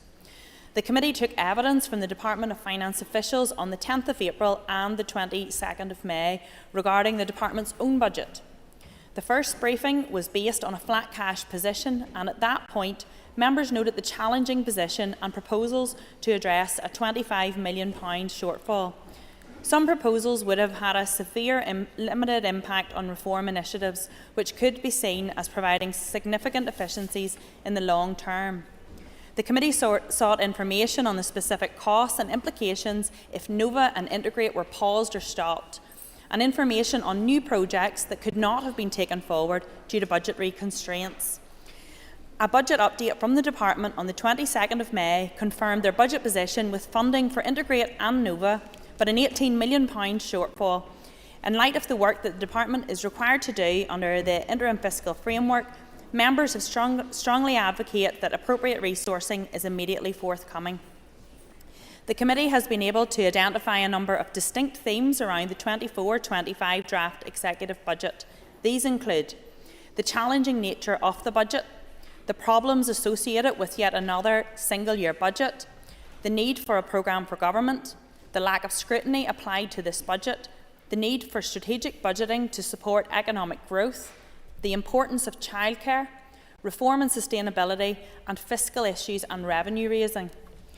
There is no doubt this is a challenging budget.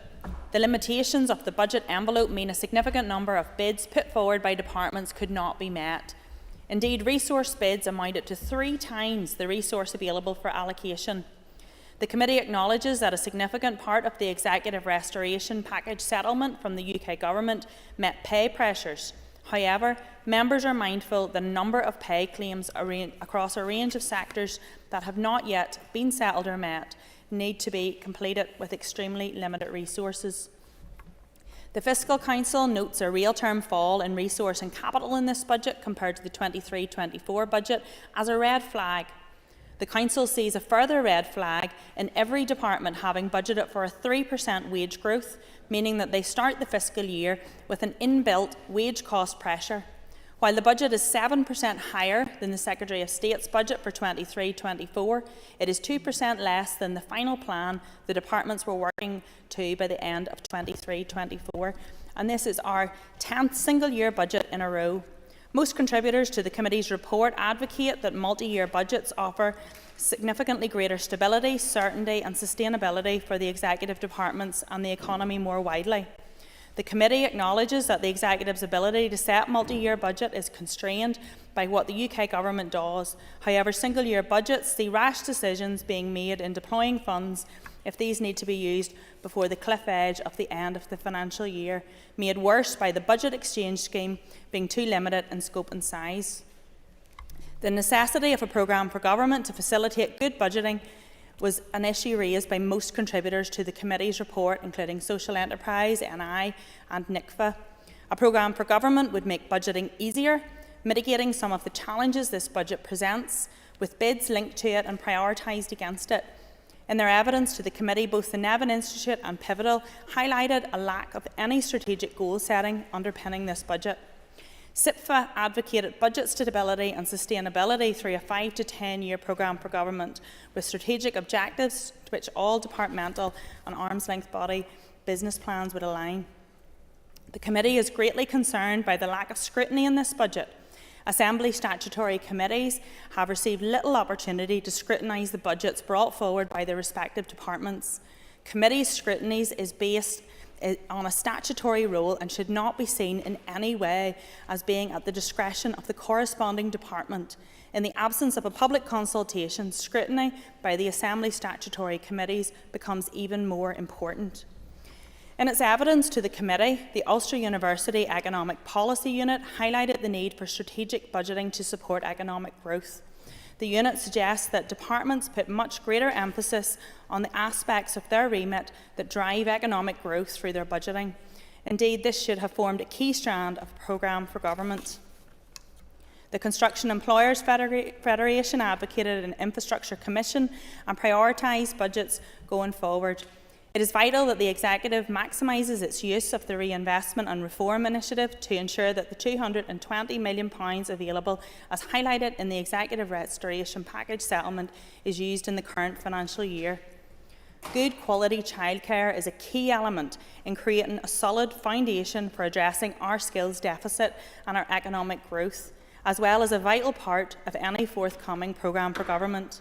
The lack of affordable, ready available childcare creates a poverty trap, making some people unable to go out to work and unable to access opportunities to acquire skills. And Employers for Childcare provided evidence in support of this to the committee. Reform and sustainability were highlighted by a number of contributors to the committee's report. The committee heard that the issue for health is not really resources, it is reform. The strong message from contributors to the committee's report is that reform is now essential against a backdrop of a challenging budget and the sustainability required by the Executive Restoration Package settlement. The Executive must improve its communication with the public about what reform or transformation means. It is almost always associated with closures in health and education rather than increased opportunities and services. The Executive needs to emphasise that local provision does not always equate to the best provision. The scope of an Executive Budget Sustainability Plan has been outlined in the interim fiscal framework.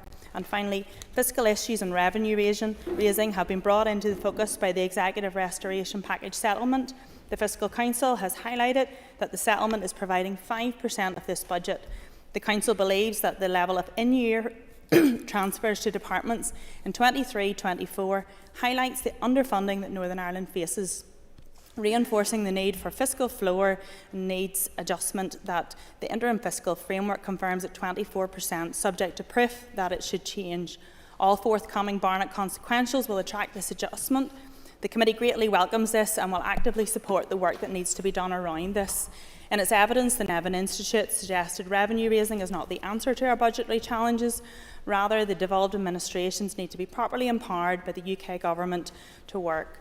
The Fiscal Council state that an increase in the regional rate would need to be significant to make an impact on the budget. This has been a brief account of the committee's report. The full detail is on the committee's web pages. And Mr Deputy Speaker, I'll now comment as DUP Finance spokesperson. We recognise the incredible challenges of this budget, but welcome the progress on the improved and continuing improvements on the fiscal framework. Gavin Robinson MP started these conversations years ago and has been relentless in his campaign to deliver improved fiscal arrangements for Northern Ireland alongside our DUP MPs and Lords. And the DUP was the only party to come out of Hillsborough Castle last year, clearly stating that the financial package on offer was nowhere near enough to give Northern Ireland the solutions and sustainable financial future it needed and deserved. And our MP team continued the fight. Unlike others who cheered and praised this great package, but when faced with it in the executive, now proclaim it isn't enough, and some cannot even support adopting a budget to enable Northern Ireland departments to function. Every minister in the executive pitched for significantly more than they were allocated. No, thank you. Every minister in the executive was disappointed by their award, but every minister, bar one, has put the interests in Northern Ireland first. This budget is challenging, and within this challenging budget, we have two options. One is to take this as the best we have right now, work hard to deliver the best outcomes with it, whilst continuing the fight for more funding for services. Or number two, to reject it and nobody gets anything. Services come to a halt as the money stops. Voluntary and community sector organisations immediately hit the cliff edge as nothing can be approved beyond June. The people of Northern Ireland have no public services and face despair. The people of Northern Ireland deserve better. They deserve to have an executive and ministers committed to doing their best to maximise delivery where they can. Our DUP ministers are doing that by delivering where they can. Our DUP education ministers working hard, delivering on childcare, teachers' pay, improved SEN provision, new special schools, and stands ready to deliver more at the next available opportunity. Our DUP Communities Minister worked hard to deliver on solutions for defective premises, a Sign Language Act. Member, bring your remarks to a close. Thank you. And the DUP are committed to delivering and moving forward whilst fighting for a better and sustainable financial package, and support the motion today. Thank you. I now call Liz Kimmins, the Chair of the Health Committee. And I welcome this opportunity to outline the committee's consideration of the 23-24 budget to the House. I should say at the outset that the committee does recognise the budgetary constraints and pressures that the Health Department is under in this financial year, and indeed this goes across the wider executive, with all departments under significant pressure. Over the last number of months, the committee has heard from a number of representative bodies and from departmental officials in relation to the pressures and the stress that the health system is under.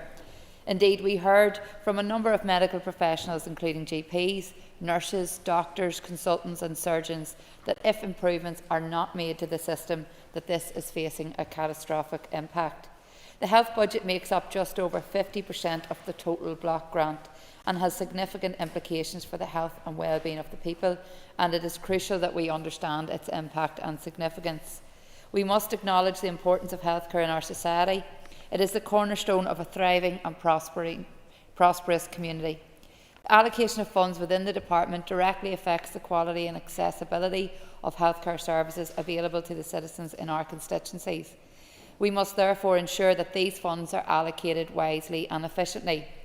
This is why it is important that we as a Health Committee undertake detailed scrutiny of the department's spending plans and priorities for this year. It's therefore disappointing that the committee has not had sight of the detailed spending plans and the Minister's priorities for the incoming year. The committee has been disappointed with the lack of detail provided to it by the Minister and the department. When the budget allocations were announced, the committee received a letter from the Minister outlining his disappointment at the allocation that his department received. In that letter, he advised of the possible consequences of this budget, including a halt to waiting list initiatives, no pay settlements, restrictions on the use of new drugs, suspending some vaccination programmes, a reduction of 1.1 million hours of domiciliary care, reduction of 500 independent sector care home beds, and a reduction of 140 acute hospital beds. So far to date, the committee has not been advised about which of these services will be cut by the Minister. The committee was briefed by officials at its meeting last Thursday on the main estimates. However, members were advised that the detailed plans were still not ready yet, as the trusts had only just provided their plans to the department last Tuesday. Committee members did receive correspondence from the Minister yesterday afternoon, providing an assessment of the 24-25 budget. The paper again does not provide information on prioritisation, just a number of options of what may be cut. I do have to say that there should be clarity in relation to the shortfall that the department says that there is. Over a number of different letters the committee has received, there has been some conflicting information on savings made and impact on the shortfall. The committee has not therefore had an opportunity to scrutinise the department's spending plans and is unable to come to a position on the department's plans for the 24-25 period. The committee remains committed to working with the Minister and the Department to ensure that additional funding is provided to the Department of Health throughout the year, and it is important that the Department has detailed plans for how it may spend any additional allocations it will receive during the year. As Chairperson, I am happy to support the Minister in discussions with the British Government in relation to additional funding for our health service. We must understand that there is little scope for transfer of funding from other executive departments, and we must make the case to the British Government to support our health service workers before it's too late. I now speak in my role as health spokesperson for Sinn Féin Las Concordia, and this budget is yet another example of the harsh Tory government austerity that we have borne the consequences of for over a decade. The people of the North pay their taxes to the British Government just as they do in England, Scotland and Wales, but we are not getting the bang for our buck. We're not seeing a fair and equitable return for our contribution, which undoubtedly has and will continue to have a detrimental impact on our public services, in particular our health service. Even with the significant proportion of the budget being allocated to the Department of Health, this still is a major shortfall, and we must get behind the Finance Minister to lobby for the funds that we need and deserve from the British Government. So it is extremely disappointing the stance the current Health Minister has taken in relation to this, because despite some of the points made around allocations and what has or hasn't been provided to date, the Department has indeed been allocated £1.6 billion over the last 3 years. I won't know. As already said in my earlier comments, I am conscious that by this time tomorrow we are likely to have a new Health Minister, but I'm at a loss as to what that incoming Minister intends to do. As I've said earlier, we are still without a plan. We've heard all of the things that the Minister cannot do, but sadly information on what will be done has been lacking.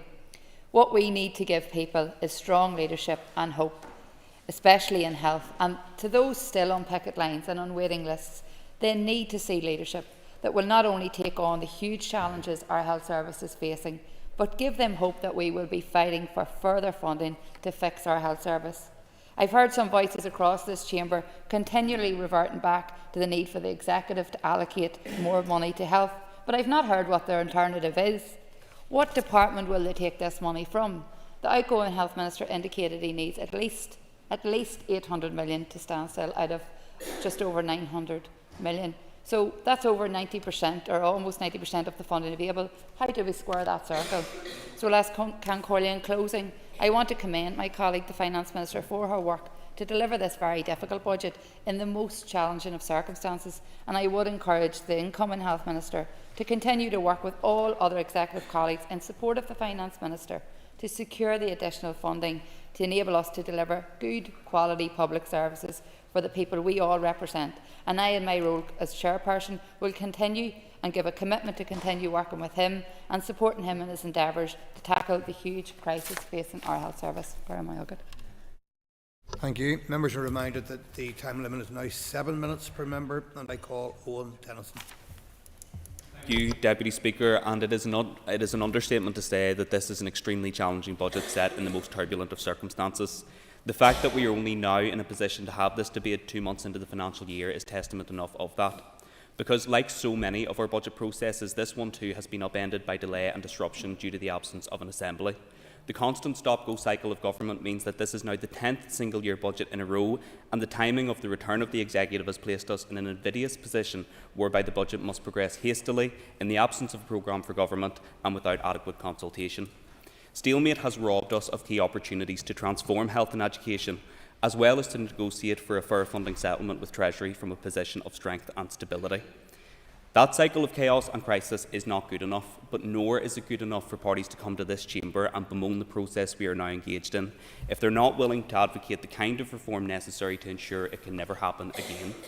That is why Alliance has consistently and persistently led the charge to scrap the vetoes and remove the ability of any single party to hold the Assembly to ransom. Today is not about whether we believe the funding envelope available to the Executive is sufficient. It is clear after a decade of Tory austerity that it is not. It is about whether we believe the budget before us is a fair attempt at allocating the insufficient resources available and enabling a process of further negotiation with Treasury on an improved settlement. We have heard criticism from the SDLP and from the Ulster Unionists in the media, but I have not heard a single costed or credible alternative from either party. Not one. Of course, I will. Well, you'll be aware that we produced a proposal on the two-child limit which had a specific costing. I would also ask him, since he's given way, does he think that the cycle of collapse and resignations is helped by a Justice Minister who wants to resign her post 3 months in? Well, that proposal doesn't close the £800 million gap in the health budget for a start. And in terms of the Westminster election, I'm glad the member has raised it, because Westminster is actually the opportunity for us to send a message that we want to put an end to stop-start government and bring forward legislation to try and bring forward reform of these institutions. It is also key to a fair funding settlement to ensure that our funding formula actually represents objective need. And I do believe that we need to send strong, progressive voices to Westminster that will stand against Tory austerity and that will advocate for the people of Northern Ireland. So I believe that this Westminster election is important, and I'm proud to be standing strong candidates in that election from the Alliance Party. As I was saying, we've heard criticism, but not one alternative has been forthcoming, and I think the member has demonstrated that very clearly. And indeed, in a moment, the Ulster Unionist finance spokesperson has spent more time advocating a cut in corporation tax than fair funding for our public services, which would have left us in an even worse position. More than that, their approach risks upending negotiations with Treasury and squandering the progress made to date. The £3.3 billion financial package is contingent on having a budget in place. The additional funding and flexibility in the interim fiscal framework would not have been possible without executive agreement on a budget, and any hope of an improved funding formula will be lost without Assembly agreement on a budget. It is utterly bizarre. In fact, I would say it is plain reckless for anyone in this chamber to suggest that we simply roll the dice and cross our fingers. The stakes are far too high and the consequences far too serious. We have heard too a suggestion that we delay the budget. Not only would there be no practical benefit to doing so, but it would be at odds with our legal responsibilities. It does, however, underline a key point, that this is simply the opening position. It is likely that significant amounts of additional funding will flow through June monitoring and through a UK spending review later this year, hopefully under a new government. These are stark and difficult choices for all departments. There is no doubt about that. But there is an onus on those of us in the Executive to stand up, show leadership and actually govern. Despite the challenges, the Executive has managed to prioritise an additional £25 million in early years and childcare, an issue which has been spearheaded by my colleague Kate Nicholl, and when combined with the existing UK scheme will save parents with 2 children in full-time childcare about £8,000 per year. And despite the spin, the Department for Health has received over 50% of the available funding. Health is up 6% on the opening position when compared to last year, and spend on health will increase by £2 billion when compared to 2020. We must all recognise that while the issue of health is undoubtedly a priority, it is bigger than the Department of Health. Investment in prevention and early intervention through education, quality housing and an effective justice system is essential for good public health. We also have the highest spend per head on health in the UK, but the worst outcomes. So this is about more than money, and the Finance Committee has consistently heard in evidence the need for reform and transformation. Instead, key recommendations for reform gather dust on the shelf, and we have seen precious little by way of plans for reconfiguration and tackling spiralling local and agency costs, which now sit at £400 million since the Executive returned. It is hugely disappointing, I must say, however, that despite assurances from the Finance and Education Ministers, there is no ring-fenced allocation for the paying rating review in the Education Authority. They have, in fairness, set out a strategy of seeking permission from Treasury to reprofile money in the financial package, and I believe that failing to agree a budget would actually set back those efforts, and so we will support the budget today. I am also clear, however, that should that flexibility not be forthcoming, the buck stops with the Education Minister to find that money within his allocation. Simply submitting bids and then wringing your hands when the allocations are inevitably insufficient is not good enough. The Minister needs to prioritise, come to the table with proposals to tackle the cost of division, and stop ignoring the Independent Review of Education and the Audit Office when it comes to projects such as Strule. And that brings me to some of the challenges in terms of our capital projects and allocations. I will. The member's nearly going to run out of time there, and he said he would give way. So the member has said about uncosted pressures, but the Alliance Party have brought multiple motions to the floor in regard to increasing costs in health. Could the member then produce the costed options that the Alliance Party have given in regard to those motions? Well, the Minister hasn't even provided the information necessary to the Committee for Health for any member to bring forward a costed plan. Therein lies the problem. We need to see a prioritisation from the Department of Health, and we also need to see them priorities that when additional money becomes available through the year, that members are able to prioritise in terms of the options that are available. But it's for the Department of Health and the Minister to bring forward those proposals. In closing, Deputy Speaker, we have led the way in terms of a fair funding settlement, and we will continue to work with others to oppose Tory austerity and deliver the funding that Northern Ireland deserves. Thank you. Time's up, and I call Steve Aiken. Thank you very much indeed, Mr Deputy Speaker. Mr Deputy Speaker, I rise to give my response as the UUP's finance spokesperson to the Budget 24-25 presented today. Other members of my party will speak on their specific areas of responsibility. At the outset, I particularly thank those who give evidence to our Finance Committee. In particular, I would like to thank the Northern Ireland Fiscal Council for their 24-25 Budget Assessment Report and the evidence of Sir Robert and his team who give to our committee. Mr Deputy Speaker, the Fiscal Council's 24-25 Budget Assessment is an exemplar of clarity and detail presented in a manner that is both readily accessible and authoritative.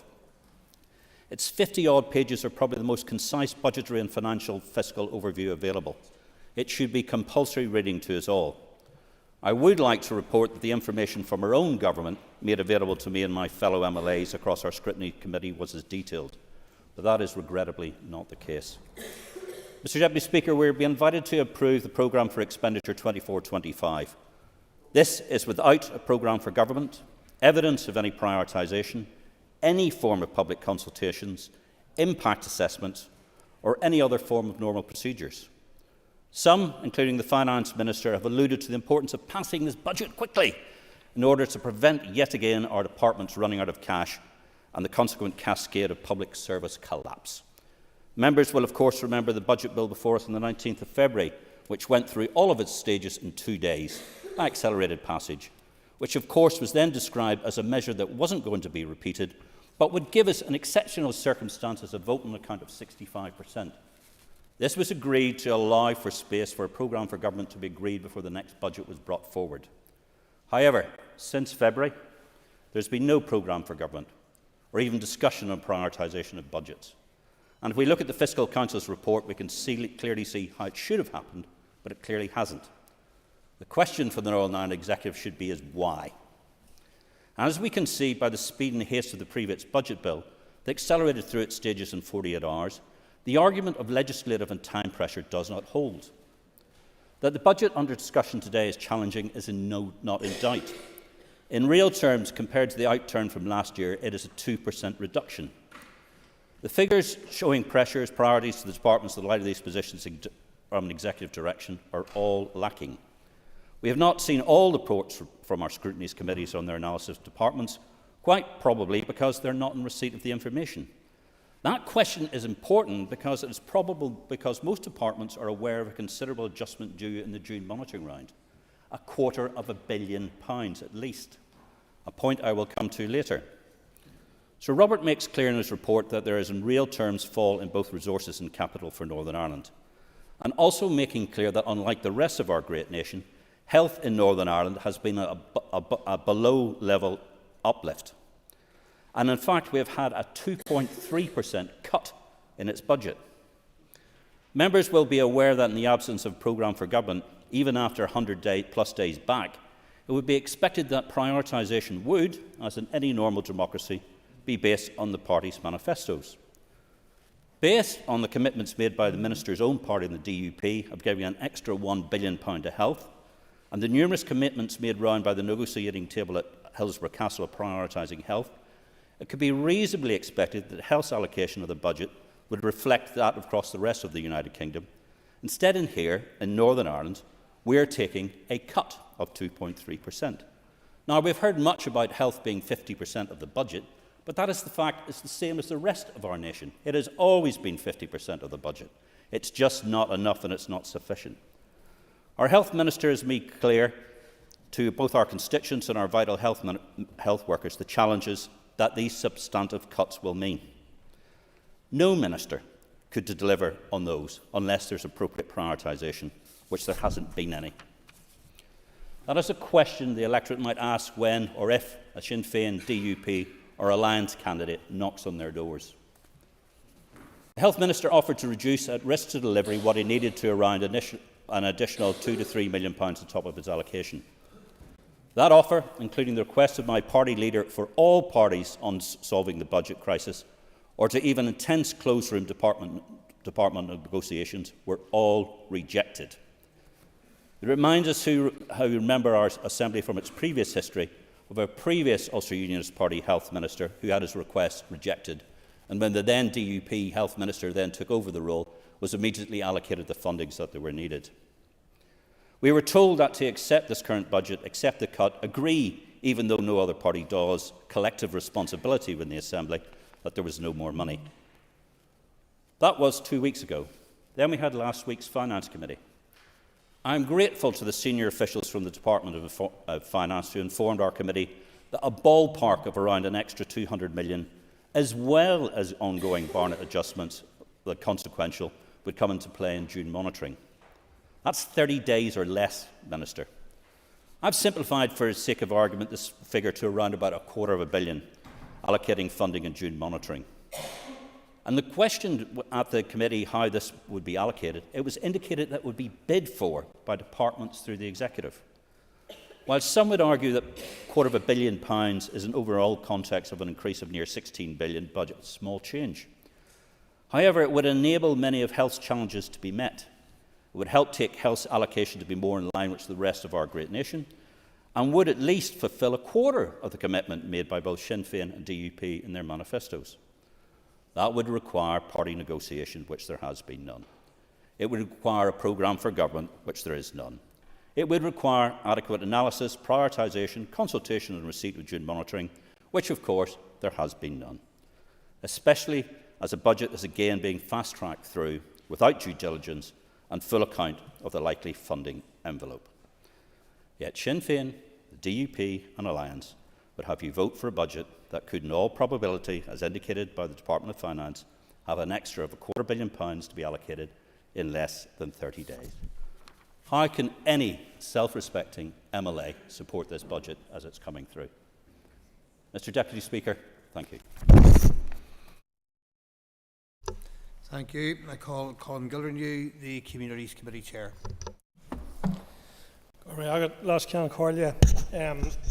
And I raised to speak as Chair of the Committee for Communities initially, and then I will subsequently make a short contribution in my capacity as Sinn Féin spokesperson for Communities.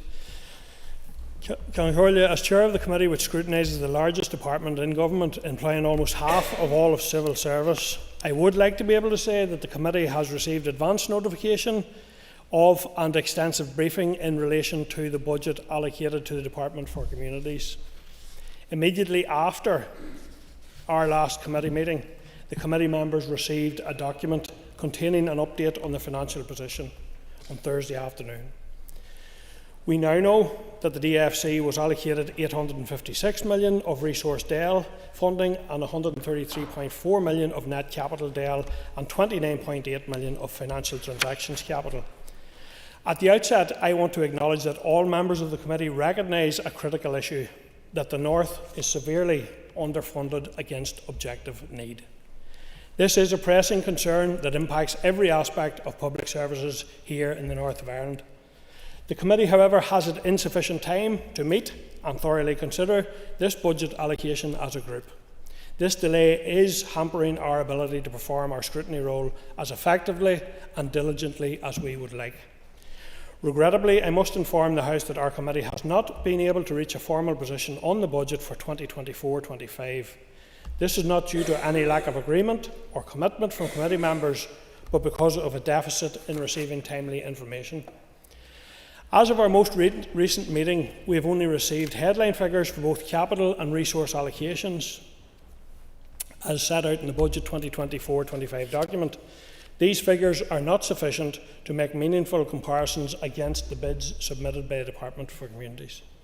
Based on correspondence provided in the last couple of days in relation to the budget allocations, there are significant gaps, and that leaves us with an incomplete picture.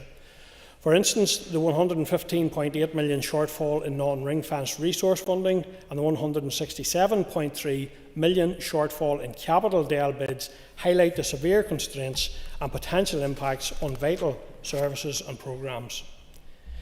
Yet the specific implications and strategies to mitigate these shortfalls are not outlined. In fact, I can quote that work is ongoing to consider options to live within the Department's 2024-25 budget allocation. Concordia Committee needs to receive all relevant documents and information in a timely manner, allowing us sufficient time to perform our duties comprehensively.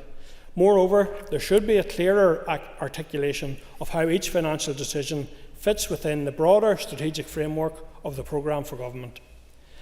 An updated in-person briefing for the committee has now been confirmed for Thursday, 6th of June, which will hopefully provide some insight, but which is too late to enable substantive contribution to this debate today, leaving committee unable to reach a position on the budget. In conclusion, Concordia, as committee chair, while we recognise the difficult financial climate and the challenging decisions that must be made, it is imperative that every statutory committee is given the time and information necessary to perform its duties effectively. And now, last Concordia, if I may, I'll make some brief comments as Sinn Féin spokesperson for communities. This is vital department, given that both the lack of time to agree a departmental response and the fact that there are several areas of significant importance falling within the community's departmental portfolio. These include primary responsibility for our community and voluntary sector, the anti-poverty strategy, language and social inclusion, right through to neighbourhood renewal, sports, culture, arts and heritage. As we all know across this chamber, Concordia, the Department for Communities also includes responsibility for housing and homelessness prevention, and I am going to focus my remarks today in respect of this area. Concordia, the number of households with homelessness status on the social housing waiting list has grown by 122% over the past decade to over 27,500 households in September 2023.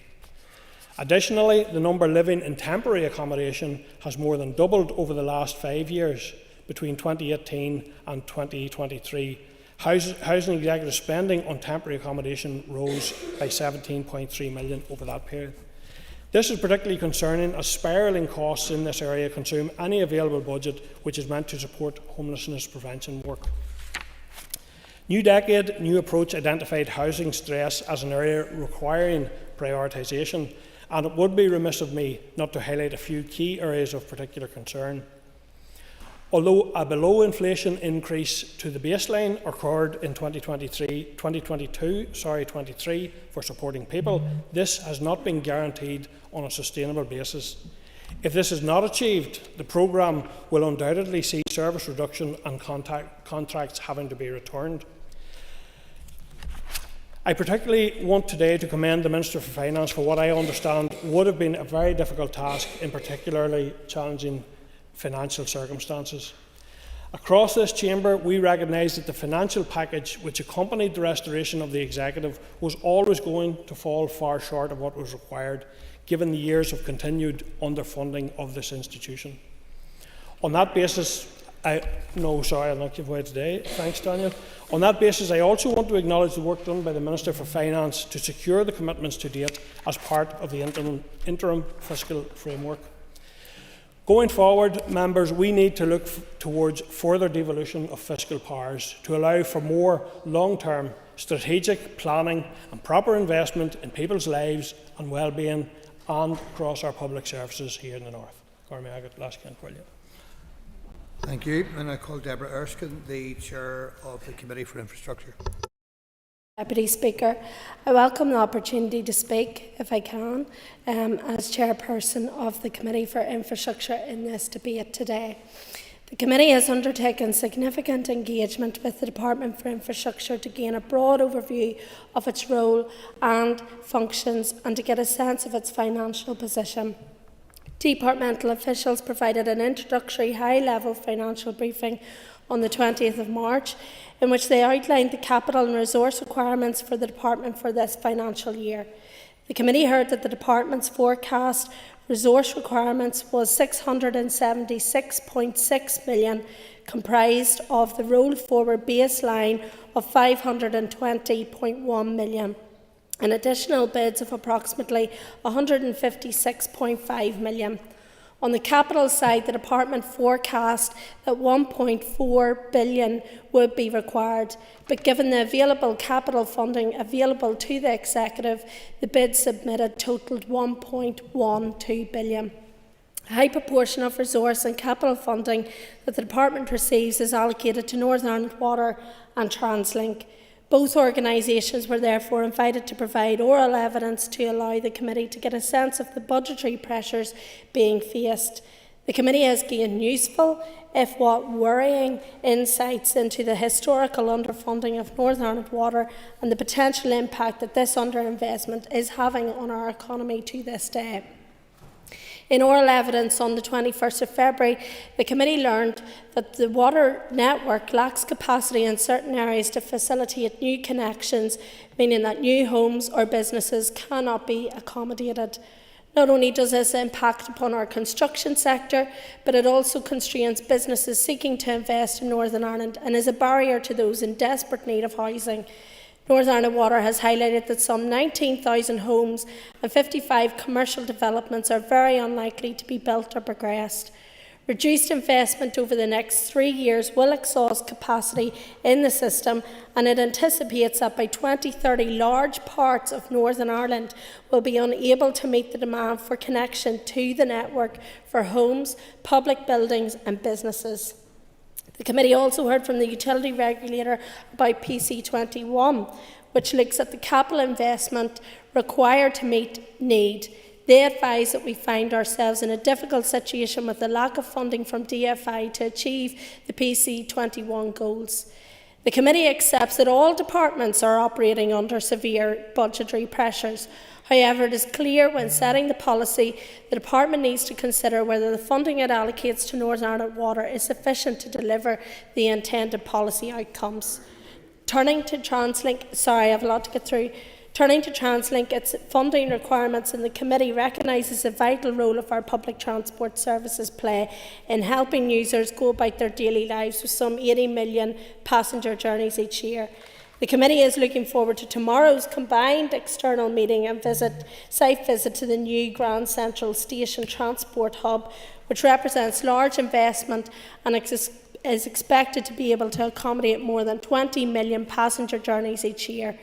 Such investment is absolutely necessary to ensure that TransLink can modernise its 14,000-strong bus fleet and play its part in reducing emissions from harmful greenhouse gases if we are to achieve the commitments under the Climate Change Act. This will allow TransLink to meet the demand for services, but this investment should be across Northern Ireland and take account of need to ensure the provision of accessible and timely services.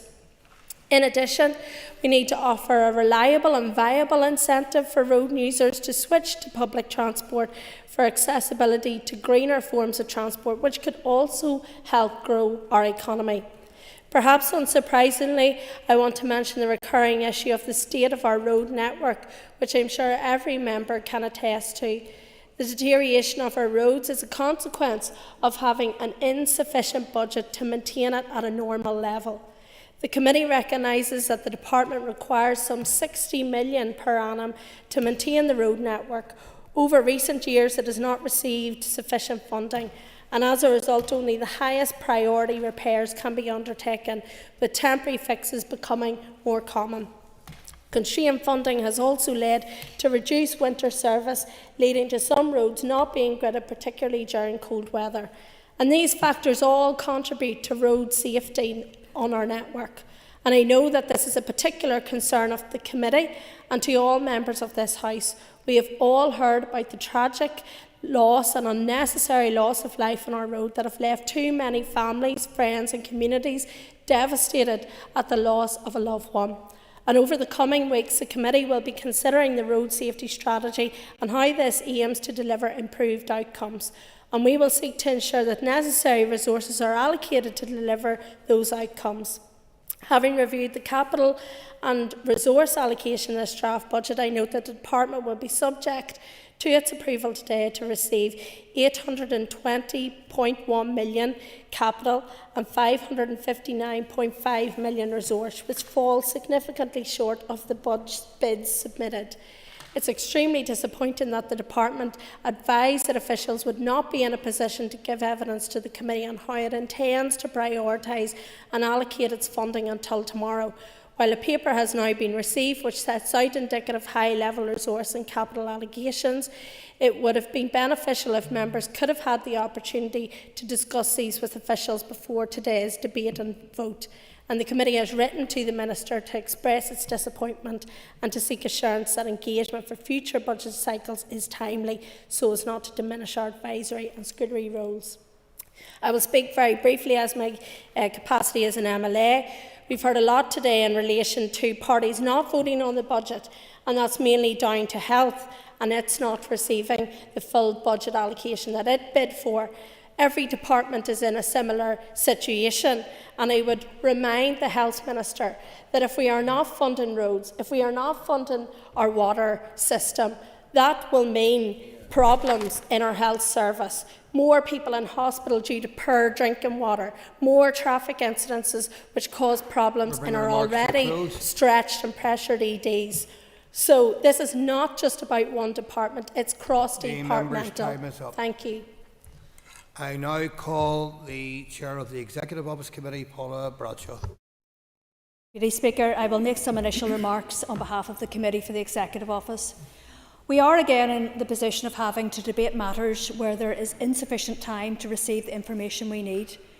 This has a significant impact on effective scrutiny. Nevertheless, we need to move forward with a budget for clarity about spending plans and to continue to make the case to the Treasury about our current funding package in that it does not meet objective need. The Executive Office is to receive £183 million resource DEL and £17 million capital DEL, of which £7 million is financial transactions capital. The Department's conventional capital bid was for £14 million, so the allocation of £10 million means a further £4 million would need to be found elsewhere.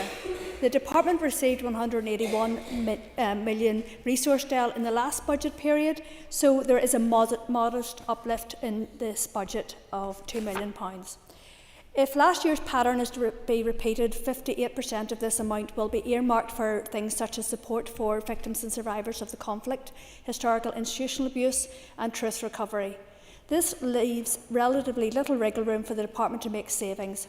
However, one of the challenges we face is that we do not know to what extent this year's pattern will in fact be repeated.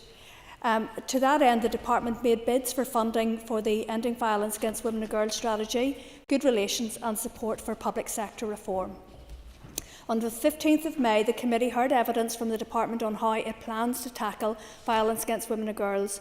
We also heard from stakeholders and women's centres on how we should be tackling violence against women and girls. We will need an adequate budget with which to do so, and this, of course, should be a priority for the Department. The Department made a bid for £500,000 to fund the strategy, added to £300,000 for baseline funds. Considering the scale of the challenge of achieving the aims of the strategy, the committee will thus be looking closely at the adequacy of £800,000 to make an impact. The committee has also heard from survivors of institutional child abuse. We heard last week that £87 million has been paid out in redress payments to date. However, at the end of the last financial year, after only £26 million has been awarded by the Redress Board. Almost £1 million was paid in legal fees, £1.6 million in panel fees, and almost £2 million in administration costs. We await updated figures from the Department on expenditure to date, but the Committee is determined to ensure that public money, as scarce as it is well spent. There is clearly learning here.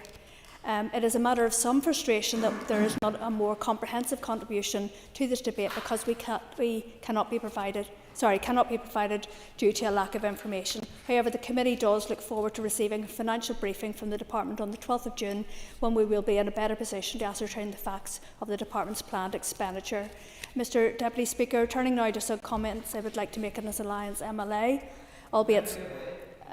go ahead, Finn. Does she think in her committee's role and her position that the 12th of June is adequate for a briefing on a budget that really she needed to know now? I agree, and this is the first opportunity the Department have come back to offer us that briefing, so thank you for that. So I will make my remarks in relation to the Executive Office budget. At the start of the budget document, the Finance Minister says in her foreword that the demands on the budget are for £1.50 for every £1 she actually has available to spend. It should be emphasised that my colleagues and I fully support her case for an improved package from the UK Treasury. And Mr Deputy Speaker, I would like to correct the record. I'm sure the DUP member for Southdown did not intentionally mean to mislead this House when she said that other parties, apart from her own, championed and cheered on the financial package. My party leader, Naomi Long, on the 11th of December said that it is important to see key issues Alliance has consistently raised form part of the paper we were provided with today. This includes the need for a fiscal floor for funding Northern Ireland to ensure we are funded in line with need, a separate stabilisation fund to undo some of the harm created by cuts and to tackle backlogs, and also a transformation fund to allow us to improve public services. These three elements form part of the offer today, but we now need to look at the amount allocated to each and where from, as the current proposal just doesn't create financial stability. Thank you. It's on the website if anybody would like to read it. So, nevertheless, it should also be emphasised that we will always have more demands on the public purse than it can meet out of revenue raised. As one Chancellor put it, the queue of people telling you what they can spend money on will always be longer than the queue telling you what you should cut spending on. That then brings us to the need to cut waste and to prioritise. The problem is that it is difficult to prioritise if we do not have a programme for government. We should also better define what inescapable pressures actually are. Today we are essentially budgeting in the dark, setting spending limits, assuming roughly that we will want to do roughly the same as we did last year. This is not the route to efficient budgeting, nor is it the route to delivering real change and reform for the public. The Executive Office's record after 100 days of restored devolution was not good. We will not repeat the details, but we have seen a failure to appoint an array of commissioners and even the Executive Office's own permanent secretary. We have not seen any meaningful movement on key issues such as a memorial to the victims and survivors of historical institutional abuse of children. We have not seen any movement at all on issues such as replacement of the international relations strategy, the current version of which dates from pre-Brexit. The Executive Office also oversees a strategic investment board, which is under review, but which in the meantime continues to support an educational campus, which the Independent Education Review warned clearly against building, and for which the budget is not yet secure, while also supposedly supporting a stadium which the Minister refuses to put out to tender. It also supports at considerable cost a Maze Longcash Corporation, which cannot demonstrate any meaningful outcomes over the past few years. This sort of thing matters, Deputy Speaker. For example, without an up-to-date international relations strategy, how are we to define the purpose of the Northern Ireland Bureau in Beijing? What are we expecting it to deliver, and how do we assess its performance? Speaking of budgeting in the dark, the truth is that we have no... remarks to close. Okay, I'll leave it there. I have plenty more to say. Thank you. Thank you. And I call Declan McAleer. Good last Corlia. I speak today in my capacity as the Sinn Féin spokesperson for agriculture, and I welcome the opportunity to make some points today on the budget. It's welcome that the Finance Minister has secured an agreed budget amongst the majority of the executive parties and this will bring some clarity and stability to our public services and allow our departments to plan ahead. The agreed executive budget is a very welcome step, given that over the last 2 years the budget had been decided by the Tory government without our consent. And DAERA has responsibility for food, farming, climate change, environmental, fisheries, forestry and sustainability policy and rural affairs. And the overarching aim of the department is sustainability at the heart of a living, working, active landscape valued by everyone. And we strongly believe it is important that DAERA commits to work in partnership with rural people to create that sustainable rural community where people want to live, work and be active in. And while I welcome the total funding allocations for DAERA, I want to highlight the detrimental effects of Brexit in agriculture and on rural communities. The Tory government created and delivered both austerity and Brexit, the EU Common Agricultural Policy, and we're not suggesting it was absolutely perfect. At least it gave certainty to the farming communities, provided a 7-year multi-annual budget which they could plan ahead. But Brexit has delivered a huge cut to rural funding, as well as the agriculture, also to the Rural Development Programme. We had a ring-fenced budget for rural funding which ended in December 2023. And rural communities must not be ignored. They've faced many challenges, and we're seeing the consequences of Tory government overlooking rural votes with their seats up for grabs the next general election, if the polls are to be believed. Our rural communities need investment and support from government policy, which is cross-departmental. The success of rural communities is central to our future. Rural dwellers should have equality of opportunity. All government departments have responsibility for issues that affect rural areas, and we all must be mindful of our statutory obligations under the Rural Needs Act, which was passed in this House. And while most of the budget is ring-fenced for farm support payments, and I welcome the fact from DAERA officials that the farm budget of $332.5 million for 2024-25. But the key thing is that there's no clarity beyond 2024 and 25, and how are farmers supposed to run their businesses, plan ahead? There's no budget certainty beyond this date. And farmers highlight that the prices they get for their produce barely covers, in fact doesn't cover, the cost of production. And budget certainty is critical. As one of the farmers said to us at the Balmoral show a couple of weeks ago, food doesn't come from the local supermarket. It just sells the food. Food actually comes from farms. I think that's a really important point to make. And Sinn Féin wants to see farm support continued, and indeed a rural development programme continued as a multi-year ring-fenced budget. And I think it's always worth reminding that when we were in the EU, that was direct, the single farm payment and most of the rural development programme came as a separate ring-fenced budget from our block grant. And when we exited the EU, we were promised by the UK government that lost funding would be replaced. We haven't seen the colour of that money, and that has a serious impact on our rural communities. Also, before I conclude, another issue of major financial concern is the TB programme.